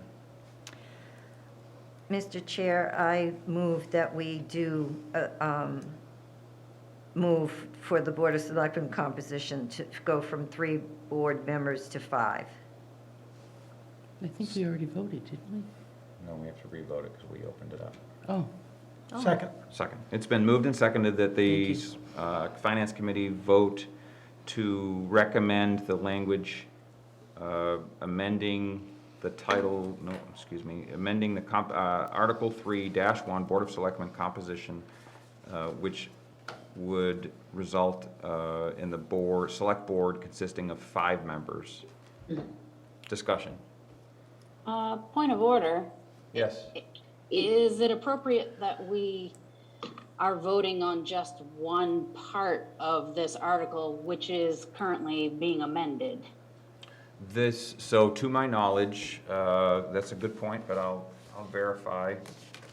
We did vote in elements last week, and I do not believe that they are considering changes to element Article 3-1. It reads essentially verbatim. Right. So last week you voted unanimously in favor of section, article number 9. Yes, we did. section And then we just voted to open it up for discussion, and now we're gonna re-vote it. Okay. So it's been moved and seconded that we vote to support the language amending the composition of the select board from 3 members to 5 members. Discussion. None heard. Ms. Boyardi, Yes. Ms. Reyes, Yes. Mr. Berube, yes. Ms. McGinnis, No? Mr. Stedman, Yes. Ms. Garzon, Yes. Mr. Riley, Yes. Mr. Borgman, No. and Mr. Underhill. Yes. The motion passes, I believe, 1, 2, 3, 7 to 2. 7 to 2, with members Underhill, Borgman and McGinnis voting no. Deirdre, I'm just making sure that you can hear us, Deirdre. Yes, I can. Okay. Yeah, I have that. Okay, thank you, everybody, on that. Okay, so a quick 30 seconds of discussion. I am prepared to go through, with the exception of the weed whacker that just started up outside, I'm prepared to go through warrant assignments, or I'm happy to defer. And I just want to, since it's getting to be close to 10:30, I want to get some input from you very quickly. Can you just give me a thumbs up if you want to press with warrant article assignments? Thumbs up, thumbs down. Thumbs up, thumbs up, thumbs up. Down. Mr. Underhill, down. I can't see Down. Doug They're at or. home. Yeah, they're at home. You're They're at home. in their pajamas practically. So, All right, I'm out, so I'm gonna, unless I, so. so I'm gonna use my discretion, unless it was unanimous, we weren't gonna do it, we'll do it next week, will be more expedient. I do wanna state for the record that I am prepared to have the discussion on the, community liaisons and board committees. I have the information right here, I'm gonna defer that also, so, but I finally did my Could I make a homework. motion to appoint the chair as a liaison to the sidewalk committee? We actually have a member, so, we'll talk about that next week. Oh, okay. Okay, a couple things that I have to do, moving on, bills payable. So if you would make a motion, please. I make a motion that we pay the Unpaid bills. unpaid bill to the postmaster in the sum of $719.20. I second. It's been moved and seconded that we vote to approve postage to the postmaster for mailing the finance committee report. Which is going out. Going out very soon. All those in favor, say aye. Aye. Aye. Aye. Please sign. I will take a motion. Deirdre, do we need to vote on this? No, I don't think we do. On the finance committee hours? There's no vote on that, right? I just signed? Just a signature. Okay, so that's signed. We will defer the minutes to next week. Actually, let's do the minutes real quick. I move that we approve the minutes of our meeting from September 29th as written. I second. It's been moved and seconded that we vote to approve the minutes from our meeting on September 29th. Discussion. None heard. All those in favor, say aye. Aye. Aye. And Abstain. I will thank you, Doug. I will take a motion to adjourn. So moved. So, So moved. second. All those in favor, say aye. Aye. Aye. Aye. Aye. Thank you, everyone. Thanks for your Thank you. patience. Thanks, Deirdre. And good discussion. Thank you, Deirdre. You're welcome. Good night, everyone. Deirdre, these are on the table.